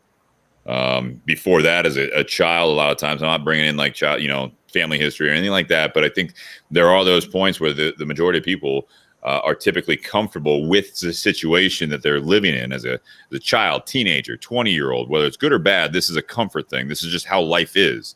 It'll hit at some point, and it hits everyone differently. It hit me at a different age, and I'm turning 40 this year. So I'm not the old wise guy by any means, but I will say this, that it hit me at a certain point that I still have to remind myself of the time it hit me, that I need to realize that I need to keep moving forward. I need to take care of myself so that I can take care of other people. There are times I wish that I was a little bit more driven to grow things, so that whether it be a financial gain or emotional gain or whatever it is, everyone's got bad days. But I mean, there is a point that you're talking about the religious side of it. I just talk about, even that is a great point. And for those that aren't as religious, it doesn't change the fact that it's finite. It doesn't change the fact that, if you're comfort, you will absolutely, I think, at some point be miserable. There are people that are comfortable, but it's those outside factors that we're talking about that actually will take you out of your comfort zone. And if you're not prepared, then you're going to be absolutely screwed. I'm scared for my generation, the next generation after me that's alive right now, millennials. And then beyond that, if there's not a change in things, I think that there will be a comfort level that will absolutely continue to rely on help from the government or outside people, because nothing is their fault, because they're not prepared for it. They're not taking responsibility for it. And I think that's the thing with comfort. And I know, Miguel, you want to say something? Yeah. Comfort, there's a level of responsibility that I think will get you out of your comfort zone. There were different parts of my life that were eye-opening for me. When my wife said, "Yes, I'll marry you," all of a sudden it was not just about myself. It was, okay, this is a lifelong commitment. I'm making a commitment for the rest of my life with one person. When my wife said, "We're having a baby," that was an eye-opening experience, which made me say, okay, life is now uncomfortable. It's out of the routine. We're going to have a kid. When we decided to have a second kid, and I've brought this up on many times, when I had a brain tumor in 2007, that was an eye-opening experience. I was laying in a hospital. I had a brain tumor removed. I had a stroke the day after the surgery. I'm in bed. I can't walk. I cannot stand up on my own. That was an eye-opening experience for my wife. And it was, what if my husband does not recover? Yeah. And my husband cannot work. He cannot provide for the family for the rest of his life. That was a year of my life of being in rehabilitation hospital, learning to walk again, learning to feed myself again. That was a eye-opening experience. And that was an experience that made me better. It made me a better husband. I appreciated my wife more, my kids more, my job more. I appreciated my relationship with Jesus more. And talk about being uncomfortable. Laying in a hospital with your head open will open your eyes really fast, and life can come at you very fast. Now, that particular brain tumor that I had, there is no rhyme or reason. It can happen to anybody. It's not hereditary. It's not because of something I did. It's out of your control. And so how do you bounce back from that, and how do you make yourself better? My wife said, okay, I need to have a plan B, because anything can happen. So well, devil's advocate, why not go the other way? What other way? And instead of, working so hard to get back to where you were, say fuck it. in your career, having two companies that you worked for both get sold off to the same parent company, like with both career and your brain tumor. Yeah, why not sit there and say, all right, fuck it, but you like. If you had hair or were wearing a hat, no one would see the scar on the side of your head. It's the other side. Yep. It's a great haircut, by the way. No one would see that. So, I mean, but what made you want to get back to where you were or better? When in the cigar industry, what made you want to stay in it and get back on some work? Why not just go, you know what, honey, I've worked for two companies during the majority of our marriage, and both of them just, not my fault, but didn't work out. I'm tired of it. You go work. I'll stay home with the kids. I had a brain tumor. I'll learn to walk and learn to be able to take care of the kids, but fuck it, I ain't going back to work. Like, why not go that way? Yeah, I think it's easy to go that way. I think it's easy to give up. I think it's using a sports analogy, when you're down, 3 strikes, no ball, or 2 strikes and no balls, why don't you just step away from the plate, right? Or Mike Tyson or somebody, if you're getting knocked around the ring, why don't you just give up and fall down, right? And so I think, again, I use religion. I don't think God wanted me to do that. I think God used this as an opportunity to teach me a lesson. I was traveling all around the country. Now, I wasn't womanizing. Women have never been a weakness of mine. But I would travel around and my wife would say, we really miss you. We'd like for you to stay home a little more. I'd say, well, what's the big deal? I'm working. It's no big deal. I'm gone. I learned the importance of life, the importance of relationships. I took things for granted, and I became a better husband, a better man because of it. And so you have 2 choices. You have the devil on one shoulder and you have an angel on the other. And you have to decide on what you're going to do. Are you going to be bitter and angry, or are you going to take this bad situation and make yourself better? I chose to make myself better. I wanted to be a better salesman. I wanted to be a better husband. I wanted to be a better father and a better friend. And thank God I went that way, because you can get worn down. You can throw in the chips and say, I'm done. That's not why we're here on earth. And when I tell people, look, there's a lot worse people out there in worse situations than me. There's people that have brain tumors and never recover. There's people out there that die. I feel very blessed to be where I'm at. I will tell you that when I had the stroke, I have no remembrance of my time in a hospital. That part of my life is completely gone. I have no idea. But my wife tells me a story that when her mother came to visit me in the hospital, in the ICU, and the first time I was verbal, I told her that God came to me when I was, under surgery, and God told me that I had to take care of her daughter. I never remember saying that. And that has been such an impact. I'm glad my wife shared that story with me. I honestly believe that those things happen and have made me a better human being. And I love sharing that story with people, because we appreciate it. You want to be a better person every single day. I find myself sometimes on Facebook arguing with people over stupid stuff and get very emotionally involved in it. And I still find myself trapped in that sometimes. And I always think to myself, what am I doing? Yeah. Life is so much more. There's so much more than this. You're not going to change someone's mind over a Facebook argument. You constantly have to make yourself better. And if there's anything that we can pull out from today's conversation, is that no matter who's watching, who's listening, if you feel yourself in a rut, it isn't going to magically change. You have to take control of your life, and you have to say, I'm done with status quo. I am going to better myself, be a better person. And I will tell you, there was a point when I was a kid, my father worked so damn hard. My father worked 7 days a week. My father worked hard. Now, my father wasn't a very good husband. He wasn't a good husband. My mother and him got a divorce.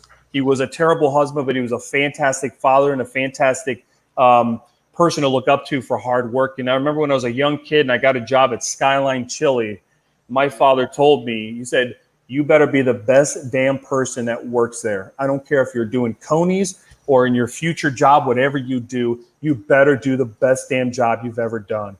And that has always stuck with me. No matter what you do it to the best of your ability.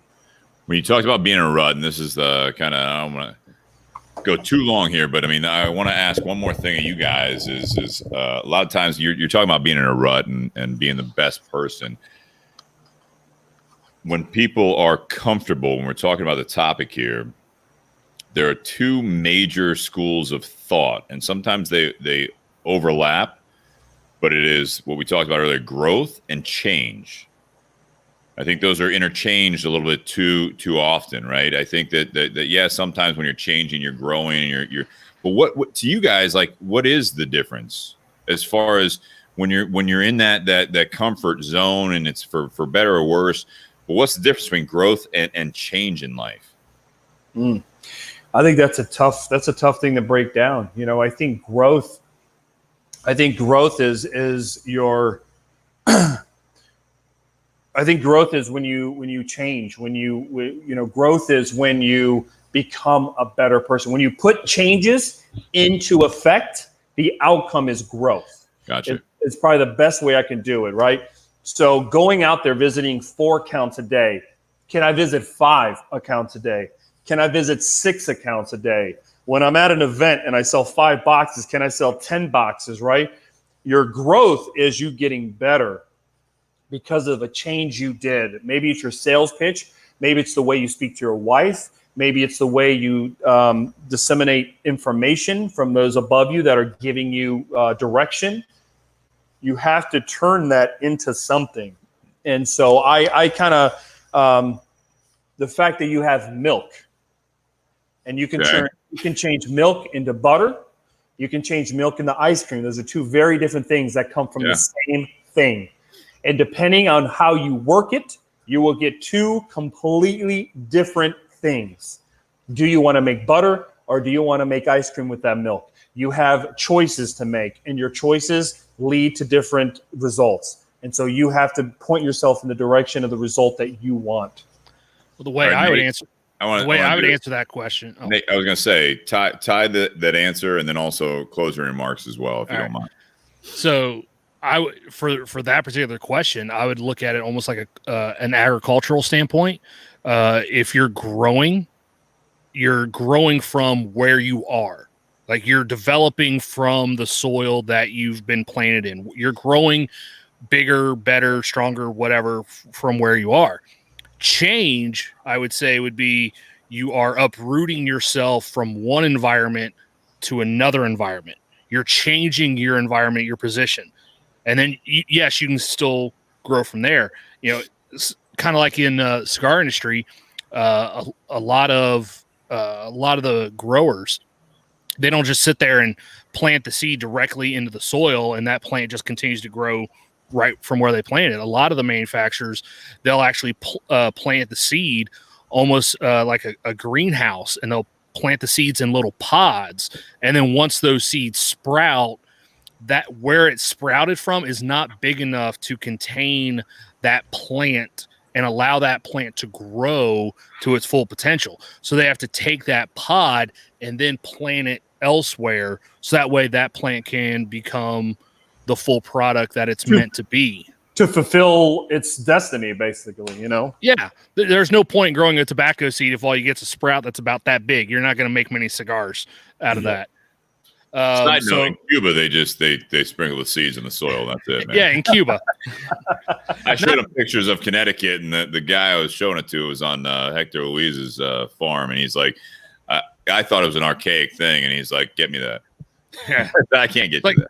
That machine's 40 years old. Yeah, that's 30 years newer than what we're working with. Oh, my God. But for my closing remark, like staying complacent can be toxic. Because you can stay, if you're complacent where you are, like that environment can become toxic. You're not growing. You're just in a rut. You're doing the same thing over and over. And if you let it, that can wear on you mentally, can wear on you physically. And so if you're complacent and you're in a bad, like you can be complacent and in a bad spot, that sucks. You know, you could be complacent and be in prison. That's not necessarily a good thing. Yeah,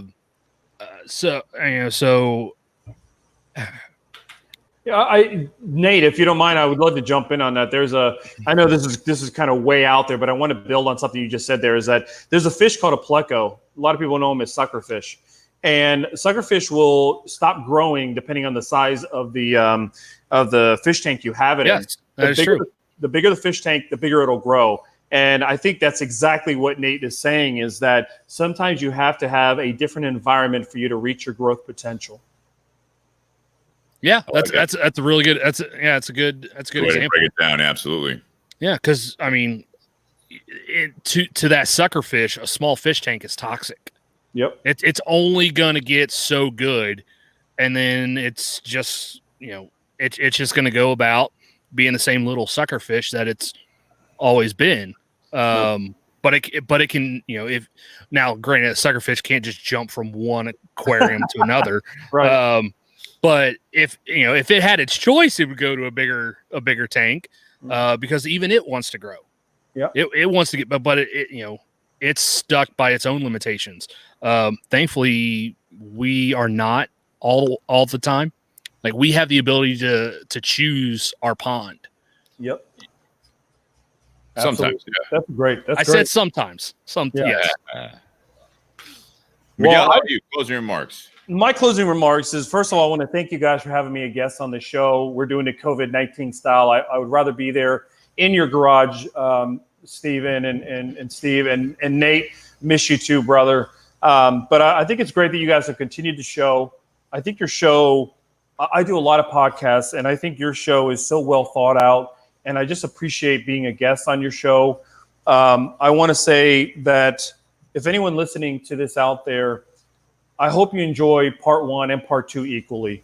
They're very different they're very different in the sense, but it's the same show.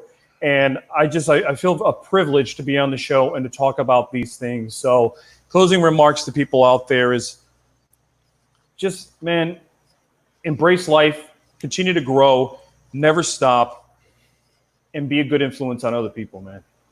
No, it's good. And we appreciate you being a part of this, because absolutely. I mean, you've actually been a big supporter of the podcast since the very beginning, since you found out about it, and appreciate that, because that is the goal, right? I mean, it's just to kind of mimic the relationships you get in a cigar shop. That's kind of the root of it. And it's grown way beyond that. And we have a lot of people virtually in this cigar shop having cigars or whiskey, or they're driving in their car, listening to the audio. Get a lot of good feedback on it. And I hope people are sharing it, because if you get something out of this, I mean, that's the biggest thing that we ask for, is that if you get something out of something, why not talk about it? Why not share it? Why not tell your friends that you think they would get something from it? Don't keep it to yourself. When it comes to the topic tonight about don't be comfortable, this is something that I have, and I appreciate you guys sharing. This is one that I love sitting back. There are certain weeks that I feel like I want to, interject more and talk a bit more. Having you guys be a part of this conversation, having Miguel as the guest, I like to sit back and kind of just spin that merry-go-round. You know what I mean? By that is that, I throw out a question and I just spin the merry-go-round, and I take a step back and see how long it spins and how many people fall off of it and how many people hold on tight. It's entertaining to me. I learn a lot from you guys. But for me, with the don't be comfortable, this is one of the things I struggled a lot with over my in my 20s and 30s. And as I reach the end of my 30s now, I hope my 40s are different to a point. If I am, and again, not being religious, but if I'm blessed or given another decade, I get to 50, I hope I have a similar reflection there, is that I've learned a lot. I'm still learning. I also fall into my old tendencies. And one of those things that I fall into is being comfortable, is not challenging myself, is taking things for granted. I have found myself certain days of the week at times I feel like I will fall in a rut, whether it's good or bad. I take things for granted. I take people for granted. I push myself, and then it's too late to a point where I have to regroup. And I think that's a big part of it, is that there's a big self-reflection aspect that we didn't really go over a whole lot tonight. But I think the comfort level thing is you have to realize it. And I hope that going forward, I can, and anyone else listening, and you too as well, you don't get that rug pulled out from underneath you just to realize that you were comfortable. I actually, one of the things, and it was, I love the conversation here that, we were talking about Miguel. One of the things, you have a lot to share. This is the first time I've learned about your wife doing continuing education while being a stay-at-home mother. That's something that will actually stay with me, because you have a good job, you have a home, you have everything else, but that's an inspiration. And that's actually of tonight's conversation, which there's been a lot. That's my biggest takeaway, is that not only is she preparing herself, not only is she stimulating her brain and being active constantly. I find myself falling into that rut where it's a good day, but it's just another day. Yeah. It's Wednesday. I got to go and work. I went to the gym this morning, went to work, still trying to get that business going through all this COVID stuff. We're doing things differently, but even that's starting to become the new norm, and it's starting to become a mundane routine. Mm-hmm. And that's like Wednesday nights, the podcast. And I take for granted until I get on this sometimes. It's almost like this is that book I'm reading, because you guys are that stimulus to me, where it's you come up with a topic, you get the guest on there, and I don't know where this episode is going to go. And then at the end of it, I have not been failed yet, that the people that we have in the audience, the people that we have on the podcast, that I learn a lot from. And that is my kickstart. That is my recentering. That's my balance. That's my inspiration, is other people, so that when I end the night, when I end the broadcast, I don't have that same, it's just another night. Yeah. You can't do that when you have the great people that you surround yourself with. And that's my big thing is don't get comfort. Don't get comfortable. Don't be complacent. I like it when I am the first one to admit that I try to self-start to a point. I'm not very good at it. I need to have that interaction. I need to be social to a point, whether it's exhausting at times or not. But if you cut yourself out and you get comfortable and you get complacent and you just don't, Miguel, you said it earlier. If you feel like you've learned everything, I think it was Miguel. If you feel like you've learned everything, you have nothing else to learn. At that point, you might as well just call it a day. Yep. I mean, there's nothing else to learn or experience in life. So, not to be morbid, but just call it a day, man. You hit your end. Yep. But if you are actually looking at growing against change, that's not my thing. I always looked at change as I need a dramatic 180. I need to get out of that relationship. I need to get out of that career. That's not always the case. And so that's my thing, is that I'm inspired by the two of you guys. I'm inspired by the audience. I'm inspired by doing this podcast. I'm inspired by the people that I have interactions with on a daily basis, the things I read. It's always, I need to see both sides of it, because if you just take the one side, again, you're selling yourself short, and you're comfortable learning the same thing over and over again, and feeding your narrative that you already believe in. And you have to challenge yourself. And Miguel, you also said that a lot, that you see things as a challenge. And that's another big, powerful takeaway for me. Well, I look forward to getting back in your garage and having a good time with your brother. And I look forward to the day where I'm invited to your wedding, because I'm sure that'll be a big change in your relationship one day. You may not be invited back at this point. Relax, Miguel. He's not going to ask you to be a groomsman. Hey, he knows if I'm a groomsman, I'm bringing cigars. So I've heard good things about you as a groomsman from Nate. There you go. Guys, you guys are amazing, and I appreciate it. Thank you guys for doing what you do, brother. God bless each and every one of you and all the people listening. Absolutely, and I want to thank the sponsors again: Tinder Box at Easton, the Altadis USA, Cigar Company, and also Patreon.com. That's the one that actually touches me the most. Not only the support from people that we know, but the support from people that are listening. And I love it, because the community page that we have, that's an extension of this podcast, called Bourbon and BS Community Page. Check it out. It's a private group, but you can join it. We do this every week right now, and it's kind of an open room now that Facebook does that. So if you guys are listening on audio only at this point, if you guys are free on Wednesday nights, I know not everyone stays up late on a weekday. We've had more people recently, but after this, we'll start a Facebook page, Bourbon and BS community page room, that'll be open to anyone that's a part of the community page. That if you guys want to join in a conversation with people after the podcast, it's always a great opportunity to finish your smoke, have your last drink, and kind of call it as a nightcap. So, guys, thank you very much. Cheers. And we will see you guys next week live on Facebook and YouTube. And for those of you listening to audio, we appreciate you listening. Pour a drink, light a cigar. Don't do it in your car. Cheers, guys. Cheers. Cheers.